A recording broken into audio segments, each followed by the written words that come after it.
At exactly 11:47 p.m. on a Friday night, Ethan Cole stared at the text message that would destroy his carefully controlled life. 3 words from the woman who had spent 2 years making him miserable.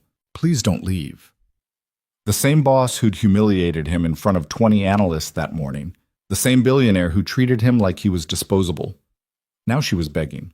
And against every self-preserving instinct screaming in his head, Ethan was already grabbing his coat. Before we dive into this story, hit that like button and drop a comment with your city so I can see how far this tale travels. Now, let's begin. Ethan Cole knew exhaustion the way some people knew their own reflection. It lived in his bones now, settled there permanently after 4 years of single fatherhood. At 32, he looked older under the wrong light, lines around his eyes that hadn't been there when Sarah was alive, gray threading through his dark hair earlier than genetics had promised. Seattle's downtown district glittered outside his office window on the 40th floor, but Ethan barely noticed anymore. He'd been staring at the same financial projection for 20 minutes, the numbers blurring together into meaningless shapes. His watch read 6:17 p.m. Lily's after-school program ended at 6:30. He was going to be late. Again. Cole, Ethan's spine went rigid at the voice. He didn't need to turn around to know Vivian Sinclair stood in his doorway. Her presence had a particular quality, like the air pressure dropping before a storm. The meridian analysis. Vivian's heels clicked against the polished floor as she approached. Where is it? Well, Ethan finally looked up. Vivian Sinclair, at 30 years old, had the kind of beauty that felt weaponized. Sharp cheekbones, ice blue eyes, dark hair always pulled back so severely it must have given her headaches. She wore power like other women wore perfume, and right now she was looking at him like he'd personally disappointed her for the 100th time. It's not complete, Ethan said carefully. You asked for it 2 days ago. The data requirements alone need at least a week to... I don't pay you to explain why you can't do your job, Cole. I pay you to do it. Vivian's voice could have cut glass. I need it Monday morning, first thing. That's impossible. It's Friday evening and I have a daughter. Yes, I'm aware. Vivian's expression didn't change. You mention it approximately once a day as if it's relevant to your employment here. Monday morning, Cole. Don't make me regret keeping you on after the restructuring. Meet. She turned and walked out before Ethan could respond. He sat there for a moment, his hands clenched into fists under his desk where no one could see. 4 years ago, when Sarah died giving birth to their stillborn son, Ethan's entire world had collapsed into a black hole of grief. He'd barely held it together for Lily, who was only 4 at the time and kept asking when Mommy was coming home. The firm had been understanding then. They'd given him 2 weeks of bereavement leave and flexible hours for 6 months. Then Vivian Sinclair had bought the company. The understanding part evaporated overnight. Vivian didn't care about personal tragedies or work-life balance. She cared about results, profits, and ruthless efficiency. In 2 years under her leadership, she'd tripled the company's value and earned a reputation as one of the most brilliant and merciless executives on Wall Street. She'd also made Ethan's life a special kind of hell. It wasn't just him. Vivian treated everyone like disposable tools. But something about Ethan seemed to particularly irritate her. Maybe it was the way he occasionally pushed back. Maybe it was the fact that he left exactly at 6:30 every day. No exceptions, no matter what crisis she manufactured. Maybe she just enjoyed having a target. Ethan grabbed his coat and briefcase. The meridian analysis could wait until tomorrow. Lily couldn't. He made it to the after-school program with 3 minutes to spare. Lily sat in the corner reading a book about marine biology that was definitely above her grade level, her dark curls falling across her face. She looked so much like Sarah it hurt sometimes. Daddy! She jumped up when she saw him, nearly dropping the book. Did you know that octopuses have 3 hearts? 3. And their blood is blue. I did not know that. Ethan caught her as she barreled into him for a hug. That's pretty cool, Lil. Can we have spaghetti for dinner, with the sauce you make from scratch, not the jar kind? Ethan mentally calculated the time it would take. The fresh sauce needed an hour of simmering. He'd have to work on the analysis after Lily went to bed, which meant he'd be up until 3 or 4 in the morning. Absolutely, he said, because saying no to Lily felt impossible most days. She'd already lost so much. They walked the 6 blocks to their apartment building, Living downtown meant no car necessary, which was good because Ethan couldn't afford one anyway. Their place was small but comfortable. 2 bedrooms, a kitchen that barely fit both of them, a living room with windows that overlooked an alley. It wasn't much, but it was theirs. Lily chattered about her day while Ethan cooked, something about a science project on ecosystems and a boy named Marcus who said girls couldn't be marine biologists, which Lily had apparently corrected with extensive facts about Sylvia Earle. "That's my girl," Ethan said, stirring the sauce. "Never let anyone tell you what you can't do." "Is your boss still mean to you, Pai?" Ethan glanced over. Lily was setting the table with exaggerated care, lining up the forks exactly parallel to the knives the way Sarah used to do. "My boss isn't mean, honey. She's just demanding." "That sounds like a nice word for mean." Lily frowned. "You always look sad when you come home on Fridays." 8 years old and already too perceptive. Ethan wondered sometimes if he was doing this all wrong. If Lily could sense his exhaustion, his barely contained stress, the way he felt like he was failing at everything simultaneously. "I'm not sad," he lied. "I'm just tired. Different thing." Ian. They ate dinner together and Lily told him more octopus facts. And for an hour, Ethan almost forgot about the impossible deadline waiting for him. Then Lily brushed her teeth and climbed into bed, and Ethan read her 3 chapters of her current fantasy novel before she finally fell asleep. He stood in her doorway for a moment, watching her breathe. She looked peaceful, safe. Then he went to his laptop and opened the Meridian files. The work was complex, analyzing market trends, projecting growth scenarios, identifying risk factors. It required focus and clarity, neither of which Ethan had after a 14-hour day. He made it through 2 sections before his eyes started crossing.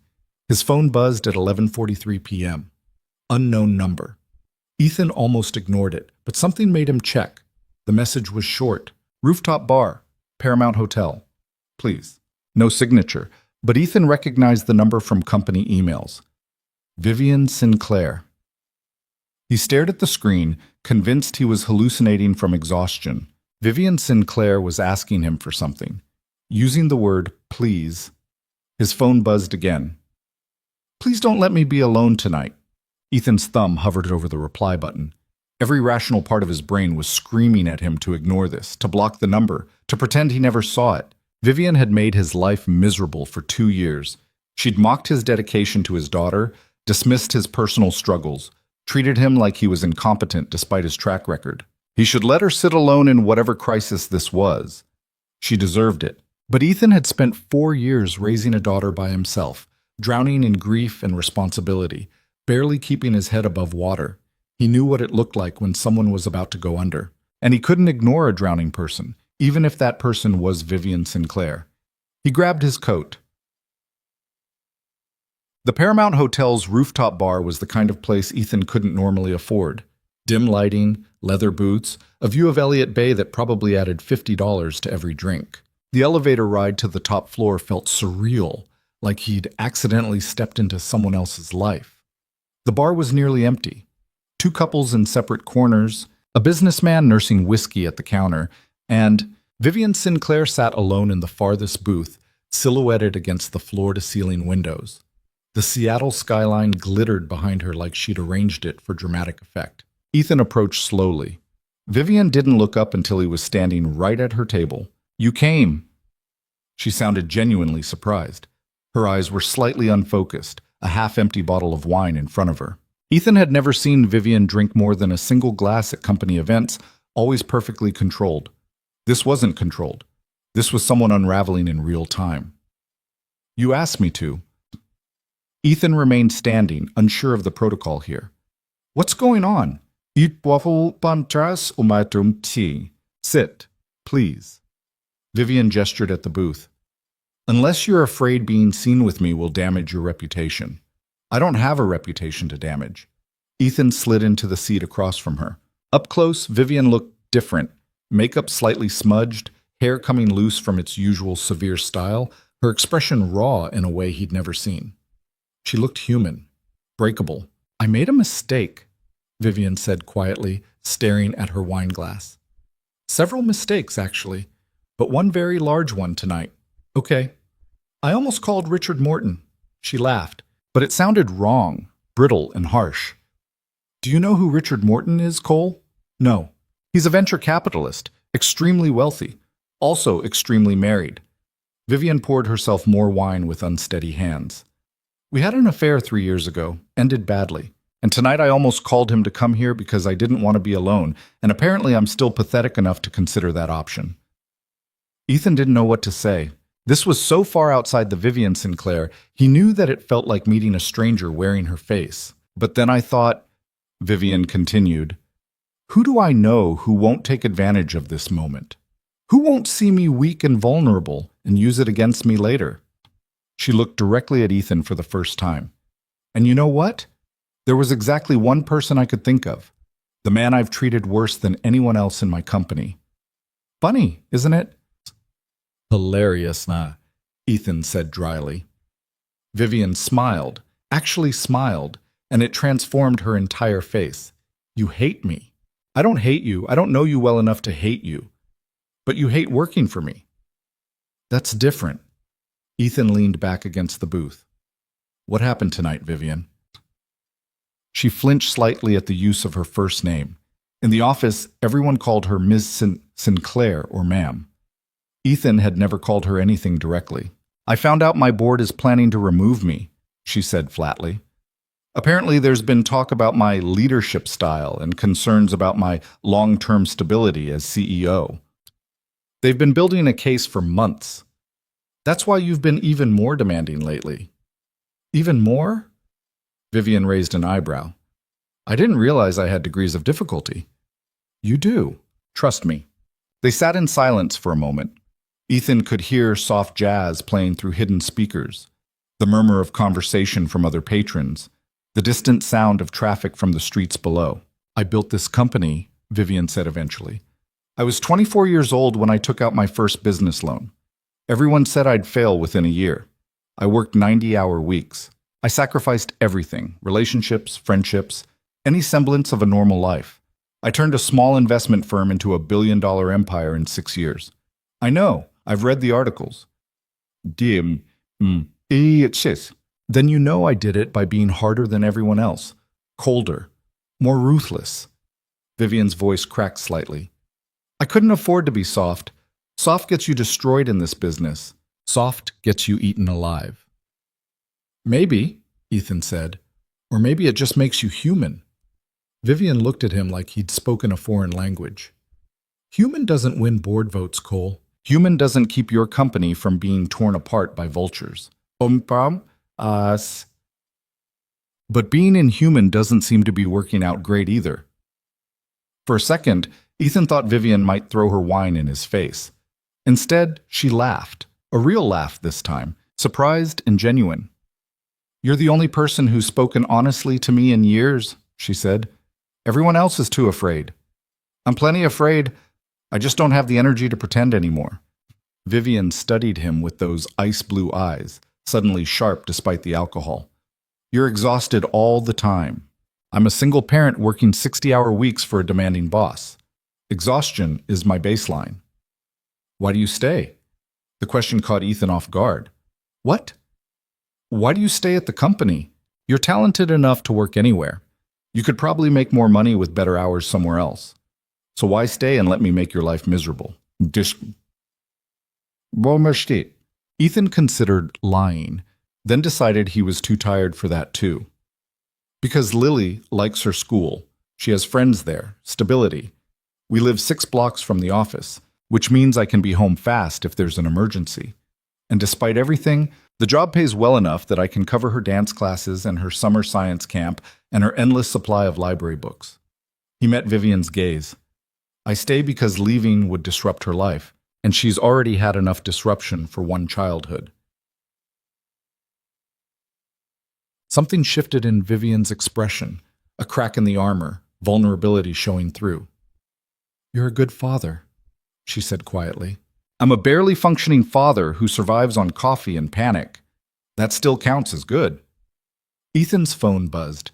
He glanced at it. A text from Mrs. Chen, their downstairs neighbor who sometimes checked on Lily when Ethan worked late. Everything fine here. Lily's still sleeping. Take your time. He'd texted Mrs. Chen before leaving, just in case. Old habit from the early grief days when he sometimes needed to escape the apartment at odd hours because the walls felt like they were closing in. You should go home, Vivian said, noticing the phone. I shouldn't have texted you. This isn't your problem. Probably not, Ethan agreed. But I'm already here, so you might as well tell me what you're planning to do about your board. You'll see it, Barb. I don't know. Vivian's shoulders slumped slightly. Fight them, probably. Make them regret ever questioning me. Go down swinging if necessary. Or what? Or you could try something radical. Ethan leaned forward. You could change. Vivian stared at him. Excuse me? You said it yourself. Your leadership style is the problem. So change it. Show them a different side. Be human for once. That's your advice? Be human? Vivian's voice dripped with sarcasm. How very inspirational, Cole. It's better than your current plan, which seems to be drink wine alone and consider calling your married ex-lover. Vivian opened her mouth, closed it, then actually laughed again. Fair point. They talked for another hour. Ethan wasn't sure how it happened. One moment they were discussing board politics. The next Vivian was telling him about growing up in foster care, bouncing between homes, learning early that depending on people was a guaranteed way to get hurt.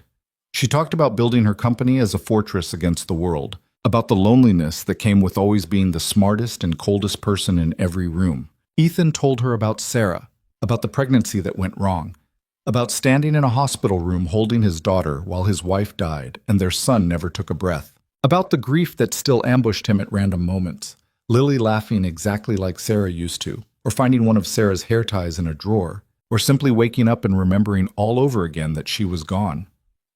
I don't know how you do it, Vivian said. Function after something like that? I don't have a choice. Lily needs me. But who do you need? The question hung in the air between them. Ethan didn't have an answer because he'd spent 4 years not thinking about his own needs, just surviving day by day. By the time they left the bar, it was past 1 in the morning. Vivian was steadier now. The wine had worn off, replaced by emotional exhaustion. They stood outside the hotel, Seattle's cool night air cutting through the earlier warmth of the bar. Thank you, Vivian said, for coming, for listening, for not taking advantage of this. Taking advantage how? You could ruin me with what I told you tonight. One word to the right people, and I'd be finished. Ethan shook his head. I'm not interested in ruining anyone. I just want to go home and get 3 hours of sleep before Lily wakes up demanding Saturday morning pancakes. Vivian looked at him for a long moment, something unreadable in her expression. You're a good man, Ethan Cole. It was the first time she'd used his first name. It sounded strange in her voice, softer than he'd thought possible. Go home, Ethan said. Get some sleep. Deal with your board on Monday. And the meridian analysis? Still impossible to finish by Monday. But I'll do my best. Vivian nodded slowly. Tuesday would be acceptable. Ethan blinked. Vivian Sinclair had just given him an extension. That had never happened before in the entire 2 years he'd worked for her. Tuesday, he confirmed. Thank you. They parted ways. Vivian to a waiting car service. Ethan to the late-night bus that ran downtown. He made it home at 1:47 a.m., checked on Lily, still sleeping peacefully, and collapsed into bed with his clothes still on. His last thought before sleep claimed him was that tonight had been surreal enough to be a dream. Monday morning would prove otherwise. Ethan woke to Lily jumping on his bed at 7:15 a.m., which was actually merciful considering she usually started her weekend wake-up campaign around 6:30. Pancakes, she announced. You promised. I didn't promise anything, Ethan groaned, pulling a pillow over his face. You demanded and I surrendered. There's a difference. Sounds like a promise to me. They made pancakes together. Well, Lily tried to help, which mostly meant she got flour on herself in the kitchen and possibly the ceiling. Ethan didn't have the energy to care. He'd gotten approximately 4.5 hours of sleep and felt like he'd been hit by a truck. Why were you out late? Lily asked, wielding a spatula with more enthusiasm than skill. Work thing? Ethan said, which wasn't technically a lie. Did your mean boss make you work late? Sorry. She's not mean, Lil. We've talked about this. You always defend her even though she makes you sad. Lily flipped a pancake with surprising competence. That's weird, Daddy. It's not weird. It's called being professional. It's called being too nice. Ethan looked at his 8-year-old daughter and wondered when exactly she'd become so wise. Eat your pancakes before you psychoanalyze me further. The weekend passed in its usual rhythm. Groceries, laundry, a trip to the library where Lily checked out 6 books despite only being allowed 4. But Daddy, this one is about bioluminescence. And several hours of Ethan working on the meridian analysis while Lily did homework at the kitchen table. Sunday evening, Lily was in her room doing some elaborate craft project with pipe cleaners when Ethan's phone buzzed. Another unknown number. This time the message read, "If you tell anyone about Friday night, I'll deny everything and destroy your career. Just so we're clear." Ethan stared at the message, then realized it was a test. Vivian was checking to see if he'd stayed silent or if he'd spent the weekend gossiping to colleagues. He typed back, "I don't gossip, and threats aren't necessary. I'm not interested in your secrets." 3 dots appeared, disappeared, then appeared again. Finally, "Good. See you tomorrow." Ethan went to bed that night with an odd feeling he couldn't quite name, like something fundamental had shifted, even though his life looked exactly the same as it had Friday morning. Monday morning, he woke to the same routine. Get Lily ready for school, pack her lunch, walk her to the bus stop, head to the office. The 40th floor looked identical to how it always looked. Glass partitions, expensive furniture, people moving with purposeful urgency. But when Vivian emerged from her office at 9:30 a.m. for the weekly analyst meeting, something was different. She was wearing a softer shade of blue instead of her usual severe black. Her hair was pulled back but not quite so tightly, and when she addressed the room, her voice had lost some of its cutting edge. "Good morning," she said, and the analysts glanced at each other in confusion because Vivian Sinclair never said, "Good morning." She said things like, "Let's begin," or "Status updates, now," or simply stared until people started talking. The meeting proceeded normally until Brian Hendricks, a junior analyst notorious for submitting sloppy work, presented his latest report. Ethan braced himself for the evisceration. Vivian had once made Brian cry during a presentation.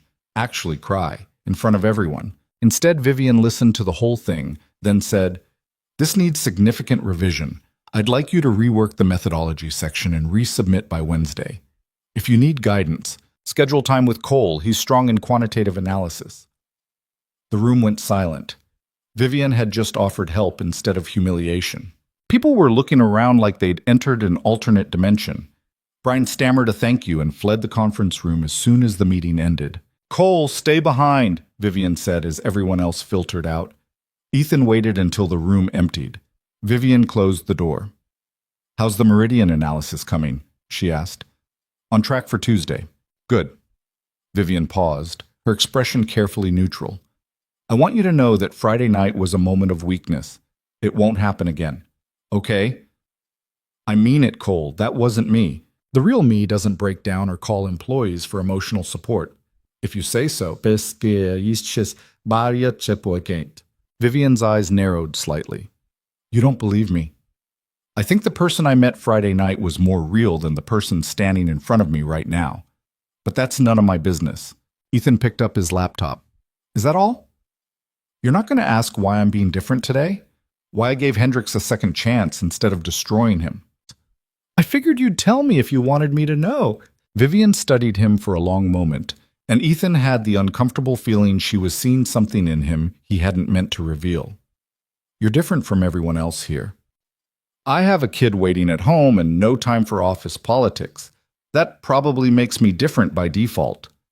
"No, Vivian said quietly.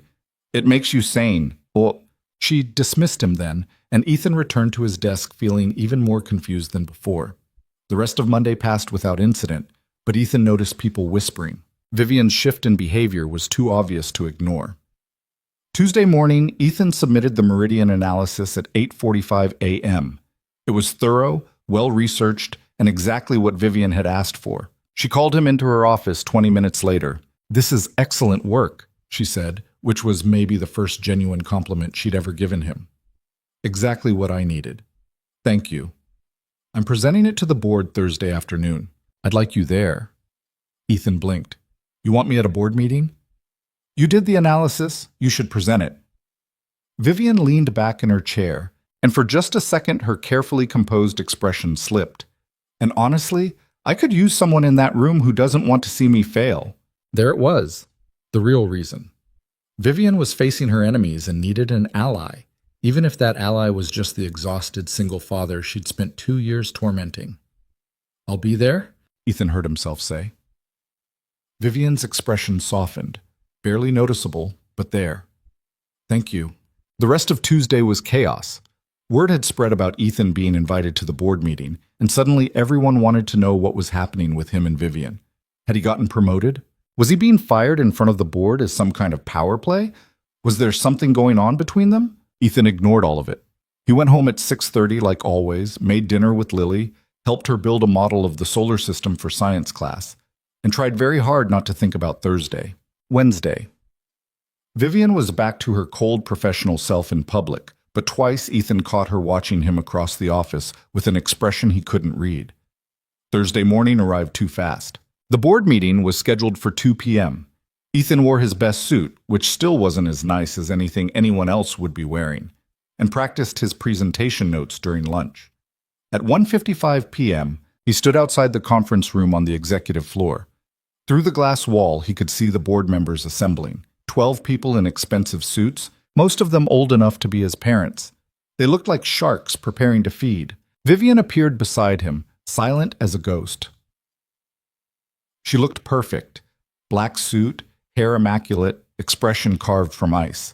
But Ethan could see the tension in her shoulders, the way her hands were clenched just slightly. Ready? She asked. No, Ethan admitted. But let's do it anyway. They entered together. The meeting started with standard updates, financial reports, project statuses, market analysis. Ethan sat quietly at the end of the table, acutely aware that he didn't belong here. These people made decisions worth millions of dollars. He made decisions about whether they could afford the name brand cereal this week. Then Vivian stood to present the Meridian analysis, and the atmosphere in the room shifted. Several board members exchanged glances. An older man named Gregory Thornton, who Ethan recognized from company photos as one of the founding investors, leaned forward with obvious skepticism. Before we begin, Thornton said, cutting Vivian off before she could start, I think we need to address the elephant in the room. Vivian's expression didn't change. Which is, your leadership, Vivian. Several of us have concerns about your ability to maintain this company's direction. Based on what? Vivian's voice was perfectly controlled. We've had 8 consecutive quarters of growth. Our market position has never been stronger. Client satisfaction is at an all-time high. Based on the fact that you're impossible to work with. This came from a woman named Patricia Chen, her tone matter-of-fact. We've had a 30% turnover rate in the last year. People are leaving because they can't handle your management style. I run a tight ship, that's not a flaw. It is when it's costing us talent and reputation. Thornton pulled out a folder. We've compiled testimonials from former employees. Would you like me to read some of them? The threat hung in the air. Ethan felt his stomach drop. This wasn't a board meeting. It was an execution. Vivian stood perfectly still, and Ethan realized she'd known this was coming. She'd known they were going to ambush her, and she'd brought him here as witness rather than ally because there was nothing he could actually do to help. That won't be necessary, Vivian said coolly. I'm aware of how I'm perceived. Then you're aware we have grounds to remove you as CEO. You can try. Vivian's smile was sharp enough to cut. But I own controlling shares in this company, so unless you're planning a hostile takeover, I'm not going anywhere. We're planning an intervention, Patricia said. You need to change, Vivian, drastically, or we'll have no choice but to move forward with restructuring your role. The room erupted in argument, board members taking sides, voices rising, accusations flying. Ethan sat frozen, watching Vivian defend herself against a dozen attacks simultaneously. Then Thornton said something that cut through the noise. You're brilliant, Vivian, but you're broken, and broken leaders break companies. Vivian's expression finally cracked, just for a second, A flash of genuine hurt before the ice mask slammed back into place. And Ethan found himself standing up. "With respect," he said, and 12 pairs of eyes turned to him like he'd grown a second head. "You're all full of shit." Dead silence. "Excuse me?" Thornton's voice could have frozen lava. "Who the hell are you?" "Ethan Cole, senior analyst, and I've worked directly under Ms. Sinclair for 2 years. Ethan's heart was pounding so hard he thought it might break through his ribs, but he kept talking. "You want to talk about her leadership style? Fine. She's demanding, she's exacting. She expects excellence and doesn't accept excuses. But you know what else she is? She's the reason this company hasn't collapsed like every other firm during the last market crisis. She's the reason our clients trust us. She's the reason any of you are still making money." "That doesn't excuse—" "I'm not finished." Ethan surprised himself with his own audacity. "You're sitting here calling her broken because she's not warm and fuzzy, because she doesn't hold everyone's hand and validate their feelings. But maybe the problem isn't her. Maybe the problem is that you can't handle a woman who's smarter and tougher than you are." Patricia's eyebrows shot up. "Mr. Cole, you're out of line." "Probably, but someone needs to say it." Ethan looked at Vivian, who was staring at him with absolute shock. "Ms. Sinclair is the best CEO this company will ever have. If you're too blind to see that, that's your failure, not hers." He sat down. His hands were shaking. He'd just committed career suicide in front of the most powerful people in the company. "Worth it," a small voice in his head whispered. Thornton looked like he'd been slapped. "Are you—" "Mr. Cole is correct." Everyone turned to stare at Vivian. She was looking directly at Ethan, her expression unreadable. "Not about everything," she continued. "I have been difficult to work with. I've prioritized results over relationships. I've hurt people in the process of building this company." She turned to face the board. "But I'm willing to change, not because you're threatening me, but because someone recently reminded me that being human isn't a weakness." She glanced at Ethan again, just for a second. "I'm implementing new policies," Vivian said. "Regular one-on-ones with direct reports, employee wellness programs, mentorship initiatives. And I'm hiring a chief people officer to help me restructure our culture." She straightened her shoulders. "Give me 6 months. If you don't see measurable improvement, we can revisit this conversation." The board members looked at each other. Thornton's expression was skeptical, but Patricia seemed intrigued. "6 months," Patricia said finally, "but we'll be watching closely." "I wouldn't expect anything less." The meeting continued, but the execution atmosphere had dissipated. Vivian presented the Meridian analysis, Ethan's work, and it was met with genuine approval. By the time they adjourned, the board seemed cautiously optimistic rather than hostile. Ethan gathered his notes with trembling hands. He'd just defended his boss against the company's board of directors. He'd called them out, insulted them, basically burned every bridge he might have needed in his career. Vivian approached as the room emptied. "My office. Now." Here it comes, Ethan thought. The firing. He'd known it was coming. They walked to her office in silence. Vivian closed the door, turned to face him, and, "Why did you do that?" Ethan blinked. "What?" "Boss. Why did you defend me? You hate working for me." "I don't hate working for you. I told you that. I've made your life miserable for 2 years, Cole. I've disrespected your time, dismissed your personal obligations, humiliated you in meetings." Vivian's voice was strained, like the words were being pulled from somewhere deep. "You should have let them tear me apart. Why didn't you?"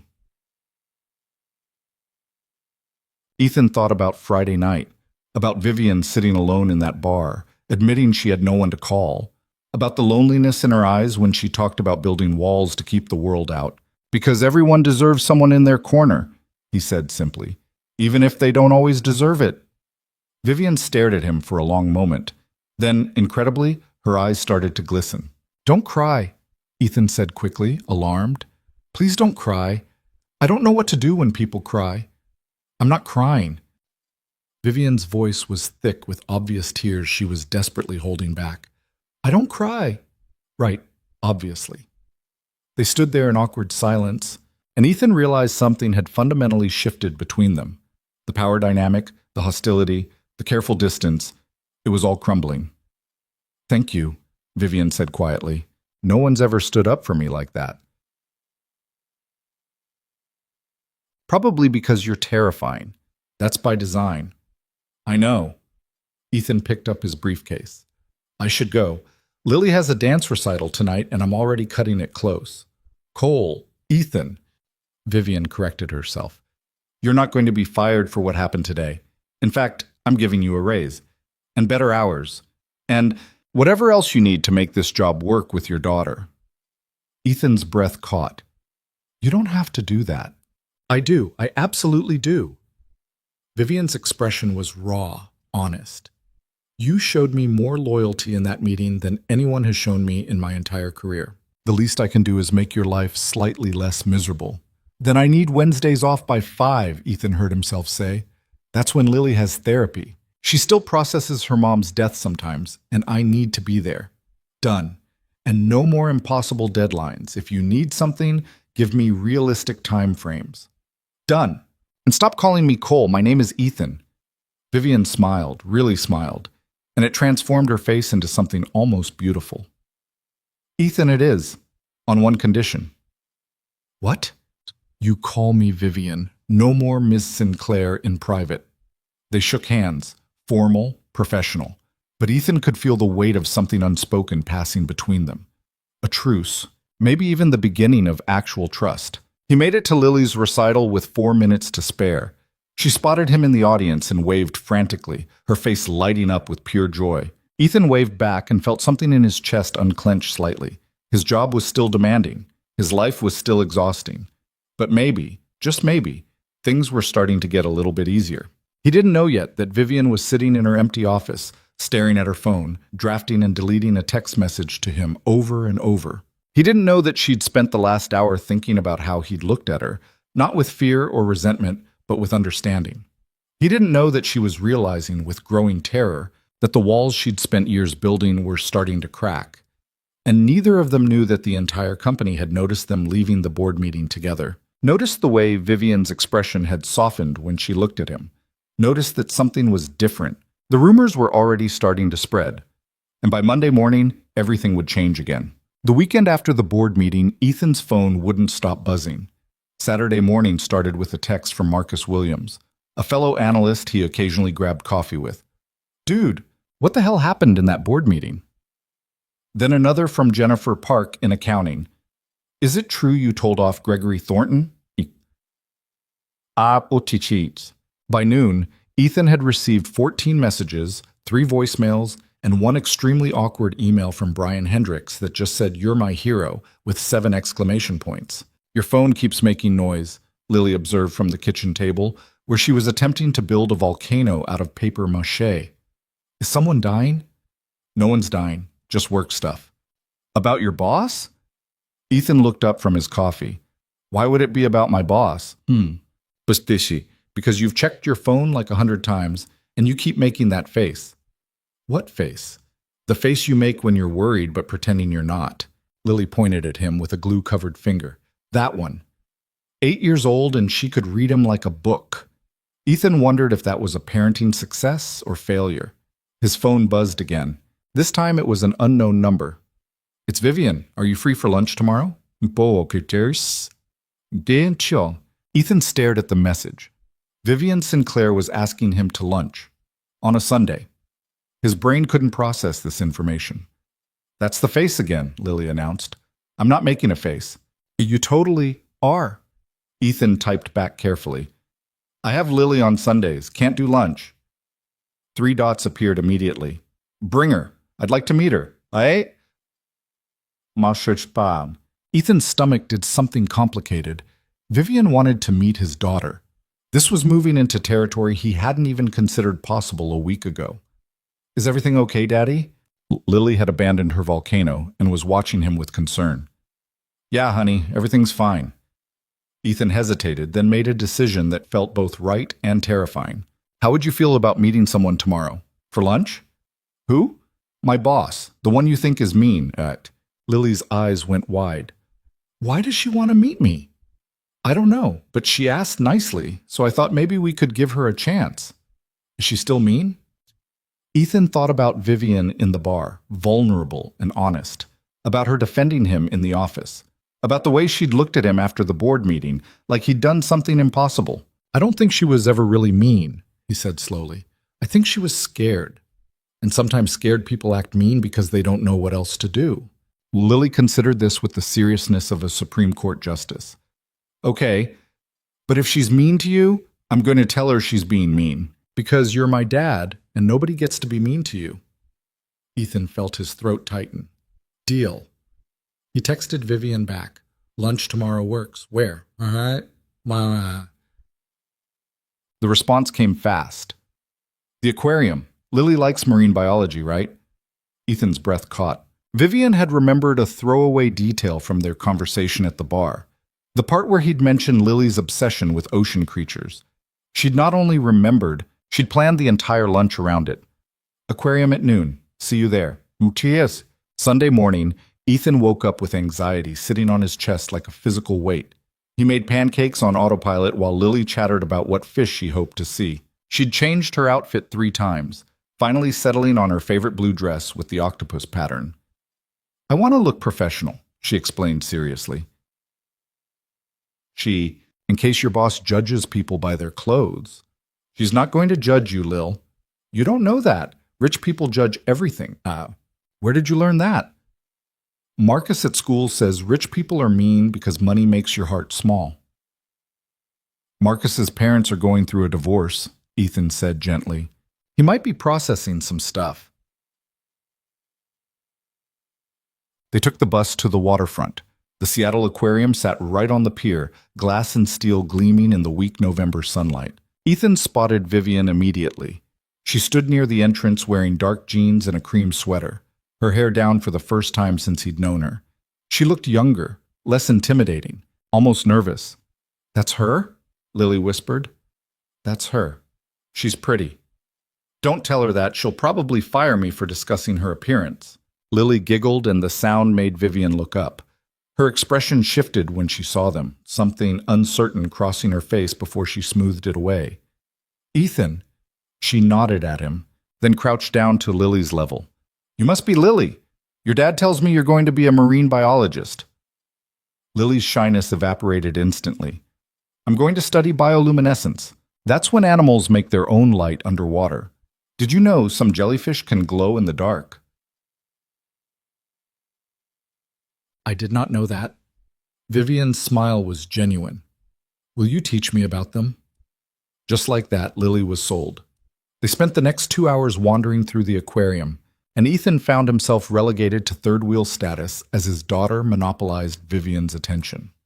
Lily explained everything: the feeding habits of sea otters, the migration patterns of salmon, the social structures of octopuses. Vivian listened with focused intensity, asking questions that showed she was actually paying attention.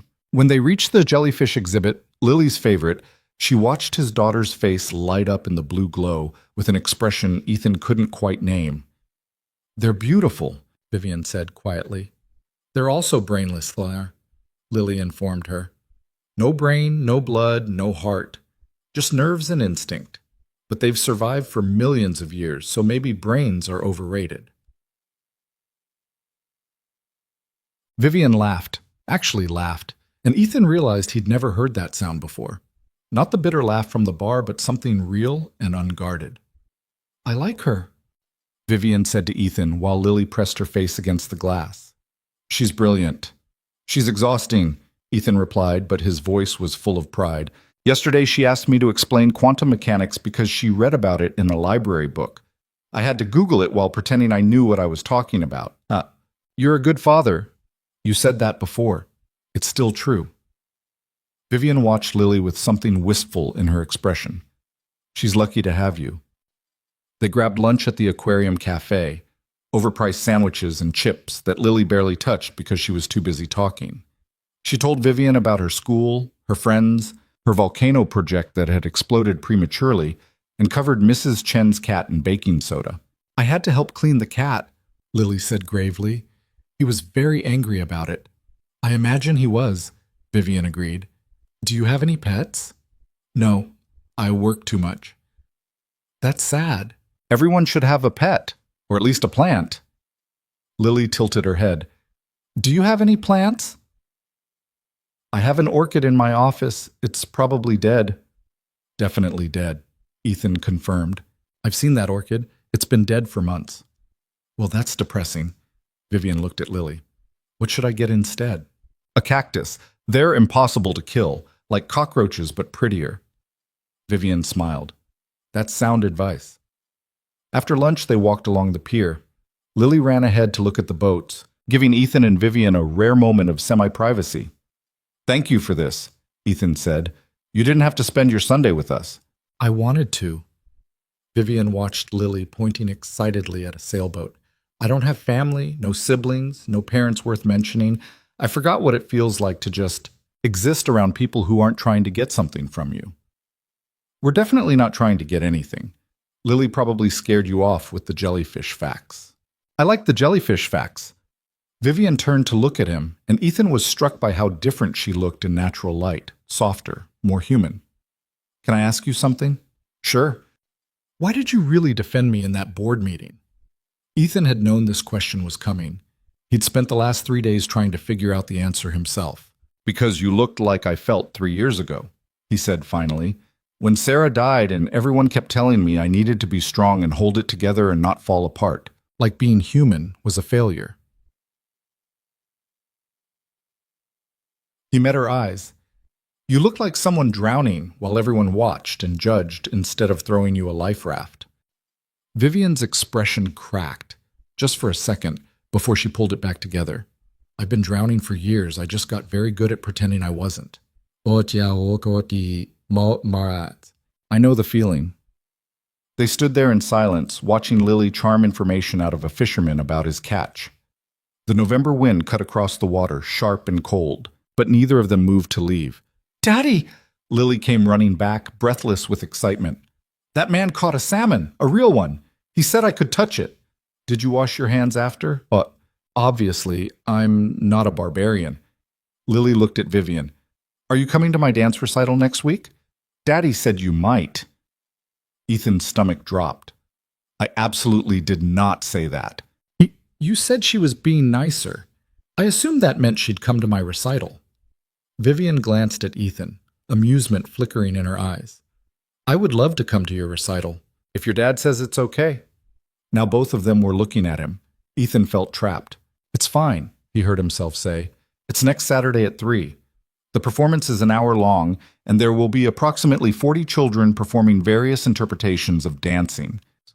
Sounds wonderful, Vivian said, and she actually sounded like she meant it. They parted ways at the bus stop. Lily gave Vivian an unexpected hug, which clearly caught the billionaire off guard. For a moment, Vivian just stood there frozen, then carefully hugged Lily back. Thank you for teaching me about jellyfish, Vivian said. You're welcome. Don't forget about the cactus. I won't. On the bus ride home, Lily was uncharacteristically quiet. Ethan let her think, watching the city roll past the windows. I like her, Lily said finally. She's not mean at all. She's sad. What makes you think she's sad? The way she looked at us. Like she wanted to be part of something, but didn't know how. Lily leaned against Ethan's shoulder. You should be friends with her, Daddy. I think she needs friends. It's complicated, honey. She's my boss. So, friends can be bosses. You just have to trust each other. Out of the mouths of 8-year-olds, Ethan thought. Simple truths that adults overcomplicated. Monday morning hit like a sledgehammer. Ethan arrived at the office to find everyone staring at him. Not subtly. Actual open staring. Jennifer from accounting gave him a thumbs up. Marcus grabbed his arm in the hallway. Dude, you and Sinclair. Everyone's talking about it. Ethan's blood ran cold. Talking about what? You were seen at the aquarium together. With your kid. On a Sunday. Marcus looked at him like he'd grown antennae. Are you dating the Ice Queen? What? What? No, she met my daughter. That's not dating. Meeting the kids is like third date territory, man. That's serious. We're not dating, Ethan repeated firmly. She's just being less terrible as a boss, that's all.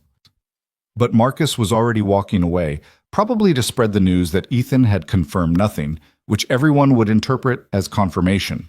By noon, the rumors had evolved. Ethan heard 3 different versions. One where he was secretly engaged to Vivian, one where he'd gotten her pregnant, and one truly creative story involving a secret marriage in Vegas. His phone buzzed. Vivian. My office. Now. Ethan's heart sank.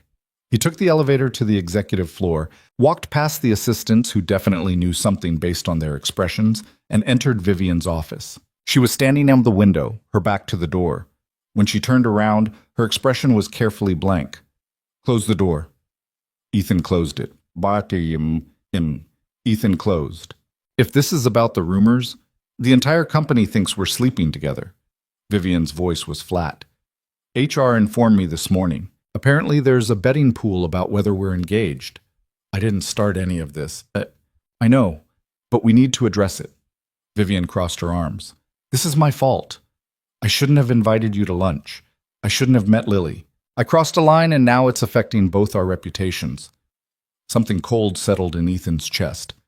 So what are you saying? I'm saying we need to maintain distance, professional boundaries. No more lunches, no more personal conversations, no more… She stopped, her jaw tight. This was a mistake. Ethan stared at her. Meeting my daughter was a mistake? Yes. No. Vivian looked frustrated. I don't know. I haven't had friends in years, Ethan. I don't know how to do this without it becoming complicated. So instead you're just going to shut down again? Go back to being the Ice Queen? Don't call me that. Everyone else does. Ethan felt anger rising, surprising in its intensity. You know what? Fine. If you want to pretend yesterday didn't happen, go ahead. But don't blame me for caring about you as a human being. That's not a mistake. That's called not being a robot. I can't afford to not be a robot. Vivian's composure finally cracked. Do you understand what's at stake? The board is watching me. The company is watching me. One wrong move and I lose everything I've built. And what have you built, exactly? A billion-dollar company where everyone's afraid of you? Where you're so isolated you had to text your employee because you had no one else to call? The words came out harsher than Ethan intended. Vivian flinched like he'd struck her. Get out, she said quietly. Vivian, get out. Ethan left. His hands were shaking with adrenaline and regret. He'd just yelled at his boss. Again. This was becoming a terrible habit. He made it back to his desk and tried to focus on work, but his brain wouldn't cooperate. Around 3 p.m., his phone buzzed. Vivian. I'm sorry. Then another message. You're right. About everything. But I don't know how to fix this. Ethan stared at the messages. Outside his cubicle, he could hear people talking, laughing, living their normal lives. He thought about Lily asking why he always defended Vivian, about his daughter saying everyone needs someone in their corner. He typed back, meet me after work, not the bar, somewhere public. We'll figure this out. 3 dots appeared, disappeared, appeared again. Finally, the park near Pike Place, 6:30? I'll be there. Ethan left at 6:15, ignoring the curious looks from colleagues. The park was small, just a patch of green between buildings, a few benches, some struggling trees. Vivian was already there when he arrived, sitting on a bench in her work clothes, looking out of place among the joggers and dog walkers. Ethan sat down beside her, leaving careful space between them. I don't know how to do this, Vivian said without preamble. Connection, friendship, any of it. I've spent my entire adult life building walls. Then maybe it's time to tear some down. It's not that simple. It is, actually. Ethan turned to face her. You're making it complicated because complicated feels safer, but it doesn't have to be some big dramatic thing. We're just 2 people who work together and maybe don't hate each other. That's allowed. People are talking. Let them talk. Who cares? I care. Vivian's voice was strained. I've worked too hard to have my reputation destroyed by gossip. Your reputation as what? The Ice Queen? That's already your reputation, Vivian. Maybe it's time to build a new one. They sat in silence. A jogger passed by. Then a couple walking a golden retriever that immediately tried to befriend them both. Vivian actually smiled when the dog licked her hand. I told Lily I'd come to her recital, she said finally. I don't break promises to children. Then come. Even if it makes the rumors worse? especially if it makes the rumors worse. Ethan met her eyes. You want to know the real difference between us? I stopped caring what people think because I have to survive each day. You stopped letting people in because you think it makes you strong. Neither of us is right. We're just broken in different ways. Vivian absorbed this, her expression unreadable. Then she laughed, soft and slightly bitter. We're a disaster, aren't we? Completely. But you're still here. Yeah, I'm still here. Something shifted between them. A settling, like pieces finding their place. It wasn't romance, wasn't even really friendship yet. Just two lonely people acknowledging they didn't have to be lonely alone. I have a condition, Vivian said. If we're doing this, whatever this is, we need rules. Okay. First rule, honesty. No games, no manipulation. If something bothers you, say it. Agreed. Second rule, boundaries. You respect mine with Lily, I respect yours with work. Third rule, Vivian said slowly. We don't let other people define what this is. Not the rumors, not the board, not anyone. We figure it out ourselves. Ethan extended his hand. Deal. They shook on it, formal and slightly ridiculous. But it felt important somehow. A contract between two people who'd spent years not trusting anyone. I should go, Ethan said, checking his watch. Lily has homework, and I promised we'd practice her recital routine. Will she really do the cactus thing? What cactus thing? She told me if I came to the recital without a cactus, she'd know I wasn't serious about being friends. Ethan burst out laughing. She did not say that. She absolutely did. Right before she hugged me. That child is terrifying. She gets it from her mother. They walked back toward the street together. At the corner, they parted ways, Vivian to her car service, Ethan to the bus stop. It felt strange, this new dynamic, lighter somehow. The next few days settled into an odd rhythm. At work, Vivian remained professional, but noticeably warmer. She said good morning. She asked how Lily was doing. When Brian Hendricks messed up another analysis, she pulled him aside for a private conversation instead of publicly destroying him. The rumors didn't die down. If anything, they got worse.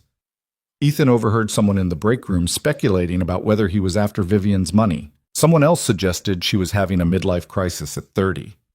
That's not how midlife crises work, Ethan muttered to Marcus during lunch. She'd have to be 60 for 30 to be midlife. Maybe she's planning to die at 60. Very efficient. You're an idiot. An idiot who's winning the betting pool. I put money on complicated friendship that everyone misinterprets. I'm about to make bank. Friday afternoon, Chemgunt. Ethan was finishing up a report when his desk phone rang. Internal extension. Vivian. Yes? Come to my office. Bring your coat. Ethan frowned but obeyed. When he reached the executive floor, Vivian was already waiting, her bag slung over her shoulder. We're leaving early, she announced. Why? Boys. Because I've been inside this building for 13 hours, and if I don't see natural light soon, I'm going to start biting people. She headed toward the elevator. Come on. They ended up at a coffee shop 3 blocks away, the kind of place with mismatched furniture and local art on the walls. Vivian ordered a latte with oat milk. Ethan got regular coffee and a cookie the size of his hand. So this is what normal people do, Vivian observed, looking around. Sit in coffee shops on Friday afternoons. This is what normal people do every day, sometimes multiple times a day. I haven't been to a regular coffee shop in years. I have an espresso machine in my office. Of course you do. They sat by the window. Outside, Seattle was doing its usual autumn thing, gray sky, persistent drizzle. Everyone hunched against the weather. Inside felt warm and surprisingly comfortable. Can I ask you something? Vivian traced the rim of her cup. How did you survive it? Losing your wife? Ethan hadn't expected that question. He took a moment to answer. I didn't, not really. I just kept moving because Lily needed me to move. Some days that was enough. Some days it wasn't. He broke off a piece of cookie. I still have moments where I forget she's gone. I'll think I should tell Sarah about this, and then remember I can't. Does it get easier? Or no. You just get used to carrying it. Vivian nodded slowly. I think I understand that. Different kind of loss, but similar weight. What did you lose? Everything I never had. Vivian's smile was sad. Family, trust, the ability to believe people won't leave. I lost it before I even understood what it was. Ethan wanted to say something comforting, but everything he thought of sounded hollow. So instead, he just sat with her in the comfortable silence, watching the rain streak the windows. Tomorrow's the recital, Vivian said eventually. You don't have to come if you don't want to. I want to. I'm just nervous. About a children's dance recital? Well, about not knowing how to act. I don't have experience with this kind of thing. Vivian looked genuinely anxious. What if I do something wrong? What if Lily decides she doesn't like me after all? Lily already likes you. You're overthinking this. Overthinking is my specialty. Then here's what you do. Show up, watch her dance, tell her she did great afterward. That's it. No complicated strategy needed. Vivian absorbed this, then nodded. And the cactus? Definitely bring the cactus. Saturday arrived cold and bright. Ethan spent the morning helping Lily get ready, fighting with her hair, making sure her costume was perfect, managing her nervous energy that manifested as talking nonstop about everything except the recital. What if I forget the steps? She asked for the 15th time. You won't forget. You've practiced 1,000,000 times. What if I trip? Then you get up and keep dancing. That's what professionals do. What if no one claps? I'll clap loud enough for everyone. They arrived at the community center at 2:30. The place was chaos, children everywhere, parents with cameras, instructors trying to maintain order. Ethan checked Lillian backstage, then headed to find seats in the audience. Vivian was already there. She sat 3 rows from the front, slightly overdressed in dark slacks and a silk blouse, looking uncomfortable among the casual parents in jeans and sneakers. On the seat beside her sat a small potted cactus with a purple ribbon tied around it. Ethan slid into the seat next to her. You actually brought a cactus. I told her I would. Vivian looked at the plant. Is this weird? This feels weird. It's perfect. Lily will love it. The recital started 20 minutes late because someone's costume emergency required needle and thread. Ethan sat through 45 minutes of varying levels of choreographic chaos. Kids who nailed it, kids who froze, kids who improvised wildly, kids who cried. Then it was Lily's turn. She walked onto the stage in her blue costume, saw Ethan and Vivian in the audience, and her entire face lit up.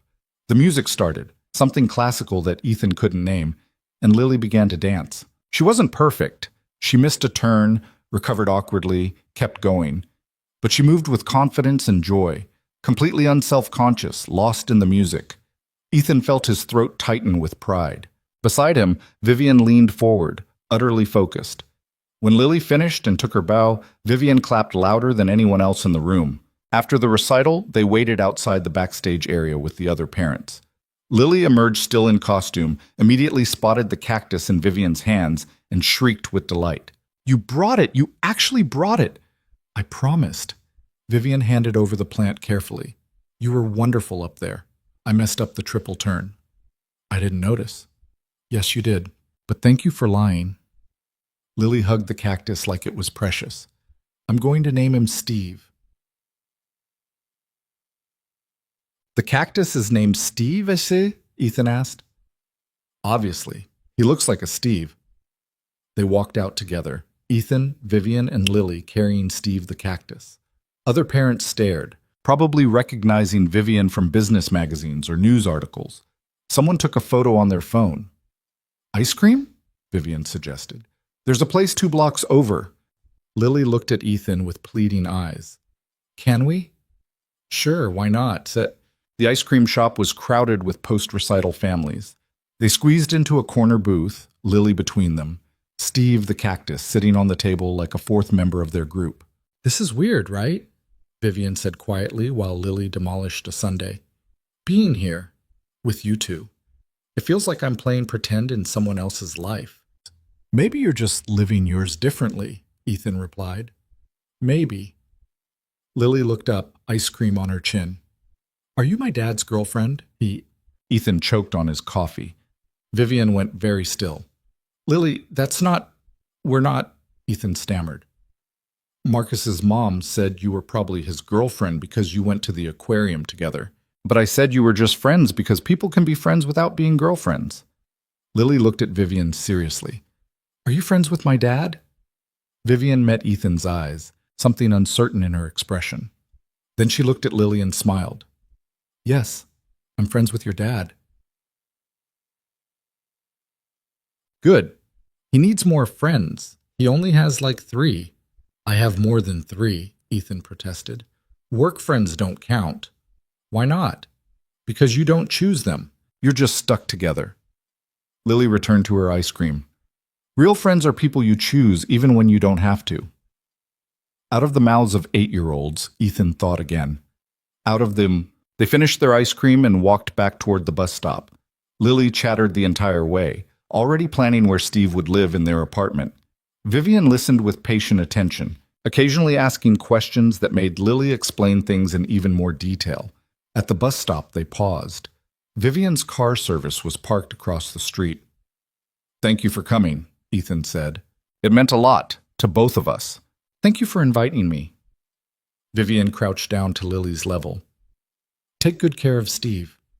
I will. He's going to live on my windowsill so he gets lots of sun. Lily hesitated, then hugged Vivian again. You're nice. I'm glad you're my dad's friend. Vivian's expression cracked open, just for a second, raw emotion showing through before she pulled it together. I'm glad too. They parted ways. On the bus ride home, Lily fell asleep against Ethan's shoulder.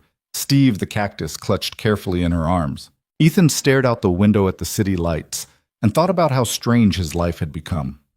3 weeks ago, Vivian Sinclair was his nightmare boss. Now she was showing up to his daughter's dance recital with a cactus and looking at them both like they were something precious she was afraid to break. He didn't know what to do with that information, didn't know if it was sustainable or smart or even real.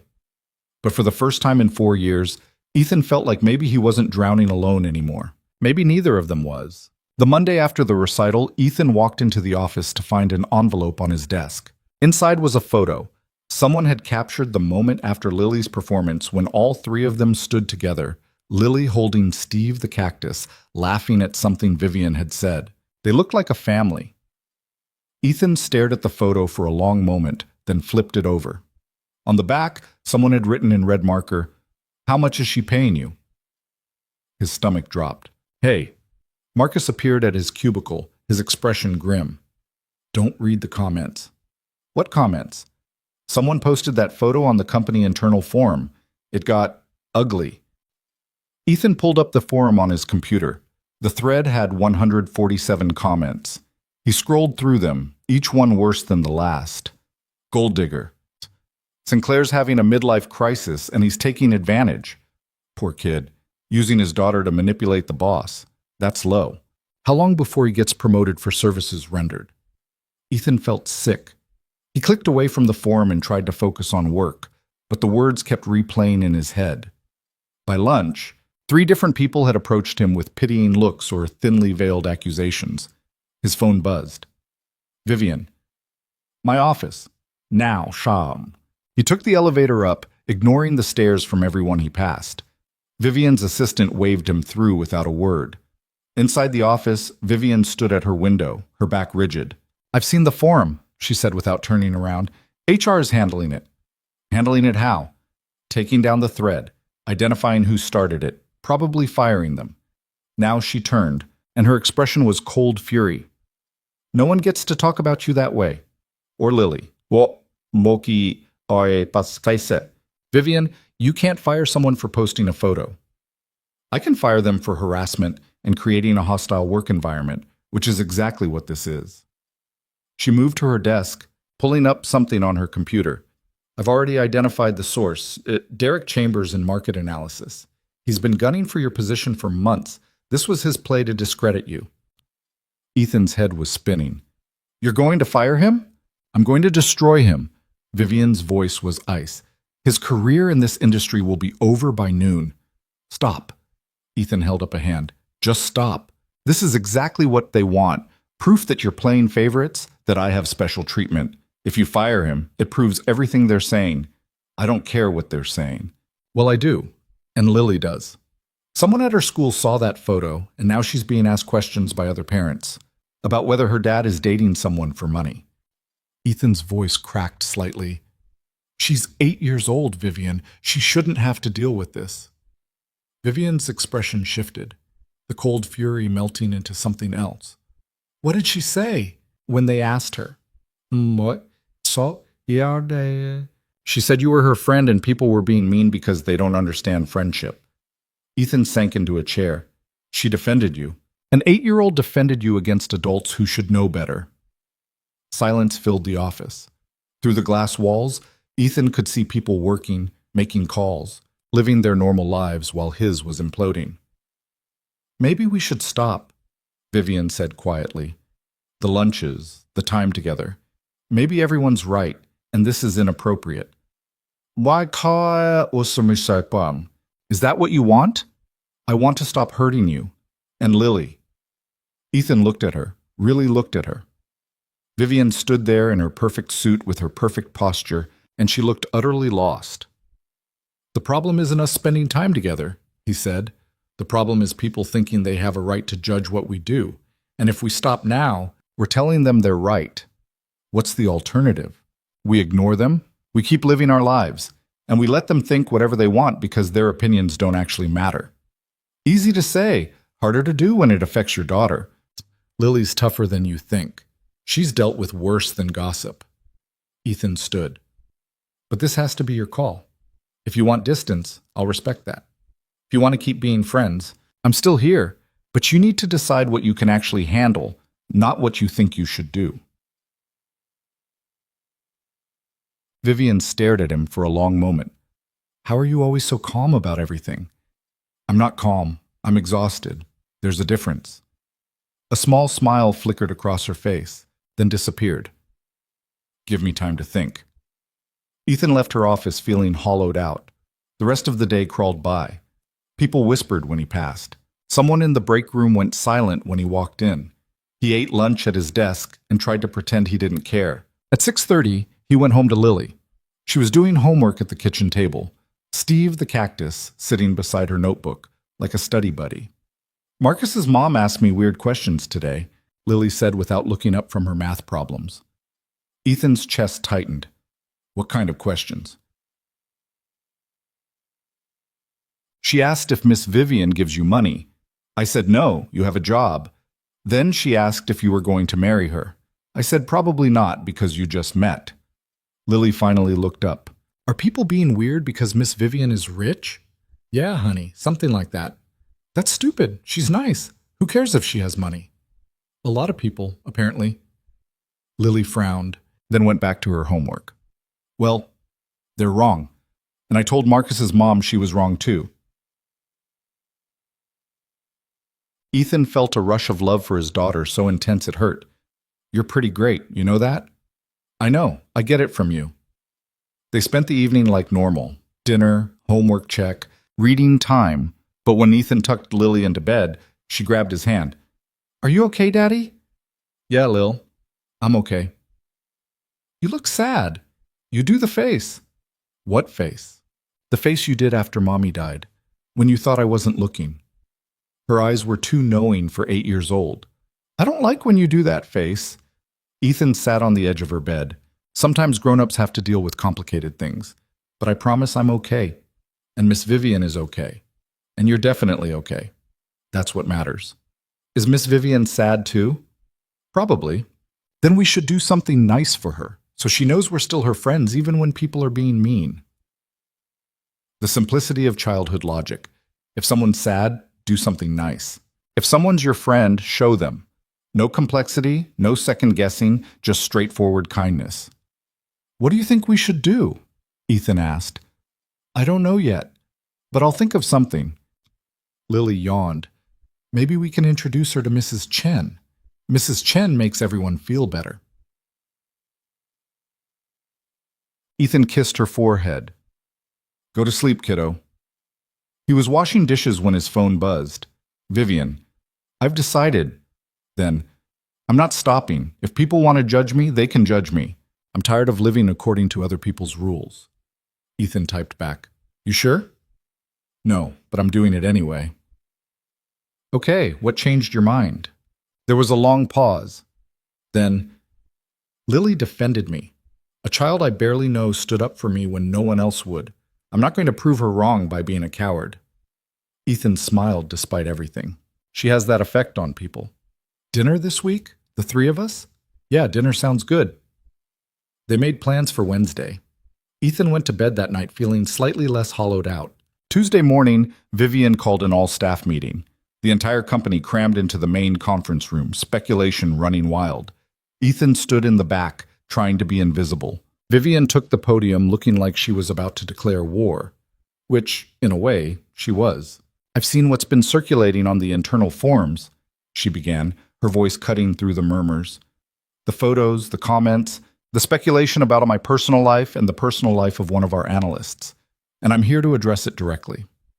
The room went dead silent. The room went dead. Ethan Cole is my friend. We spend time together outside of work. His daughter is delightful, and I enjoy her company. These are facts, not scandals. Vivian's gaze swept across the crowd. What is a scandal is the behavior I've seen from employees who should know better.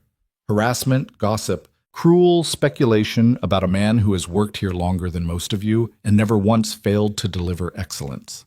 Someone in the crowd shifted uncomfortably. Ethan wanted to disappear through the floor. So here's what's going to happen, Vivian continued. Anyone caught spreading rumors, posting harassing content, or creating a hostile environment will be terminated. Immediately. No warnings, no second chances. I've tolerated a lot of things in this company, but I will not tolerate my employees tearing each other apart for entertainment. She paused, letting that sink in. Ethan Cole is one of the best analysts we have. He's also a single father who shows up every day and does his job despite circumstances that would break most people. If you have a problem with me being friends with him, that's your problem, not his, not mine. Her voice hardened. And if anyone has something to say about his daughter, you can address those comments directly to me. I promise you won't like the outcome. The meeting ended in stunned silence. People filtered out slowly, not making eye contact. Ethan stayed frozen in place until the room mostly emptied. Vivian found him by the door. Too much? You just threatened to fire half the company for gossiping about me. Only if they keep doing it, and they will keep doing it, so yes, probably half the company. Vivian, don't. She held up the hand.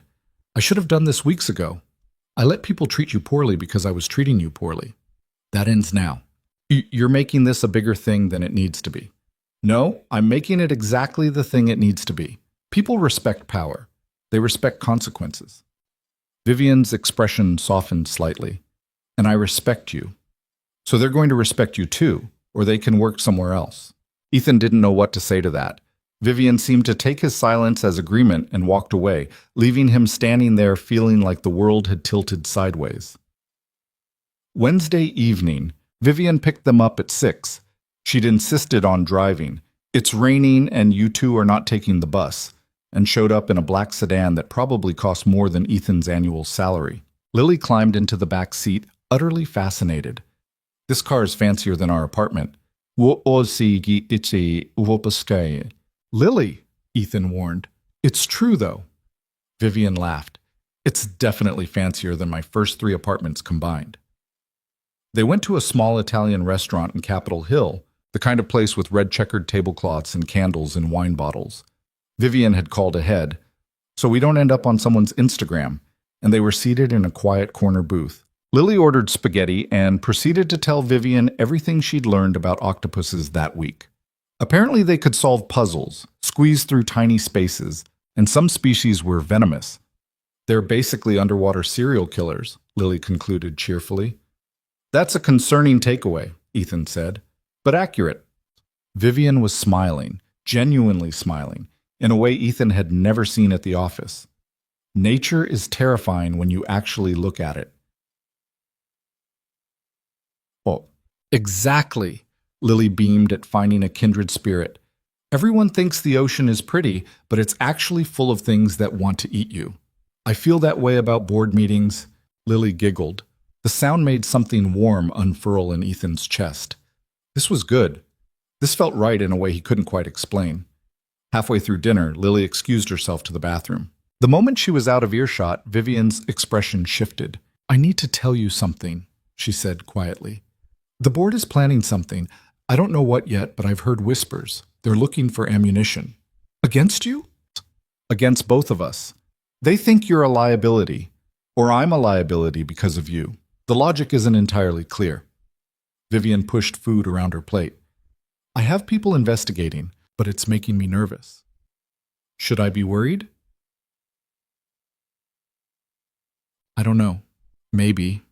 Probably. She looked up at him. They're digging into your background, your finances, Sarah's death. They're looking for anything they can use to paint you as someone taking advantage of me. Ethan's blood went cold. They're investigating Sarah's death? I'm sorry. I tried to stop it, but I don't control the board. There's nothing to find. She died in childbirth. It was a tragedy, not a conspiracy. I know that, but desperate people create narratives. Vivian reached across the table, stopping just short of taking his hand. I won't let them hurt you or Lily. I promise. You can't promise that. Watch me. Lily returned then, chattering about the fancy soap dispensers in the bathroom, and the conversation shifted back to safe territory. But Ethan couldn't shake the cold dread that had settled in his stomach. They drove home through rain-slicked streets. Lily fell asleep in the back seat, her head against the window. Vivian pulled up outside their building, but didn't immediately unlock the doors. I meant what I said, she told Ethan, about protecting you both. I know, but you can't fight the entire world, Vivian. Eventually, you have to choose your battles. She doesn't. I choose you and Lily. She said it simply, like it was obvious. You're the only real thing in my life right now. Everything else is performance. Ethan looked at her in the dim light of the car. You know this is complicated, right? Even if nothing romantic is happening, people will assume it is. Your board will use it against you.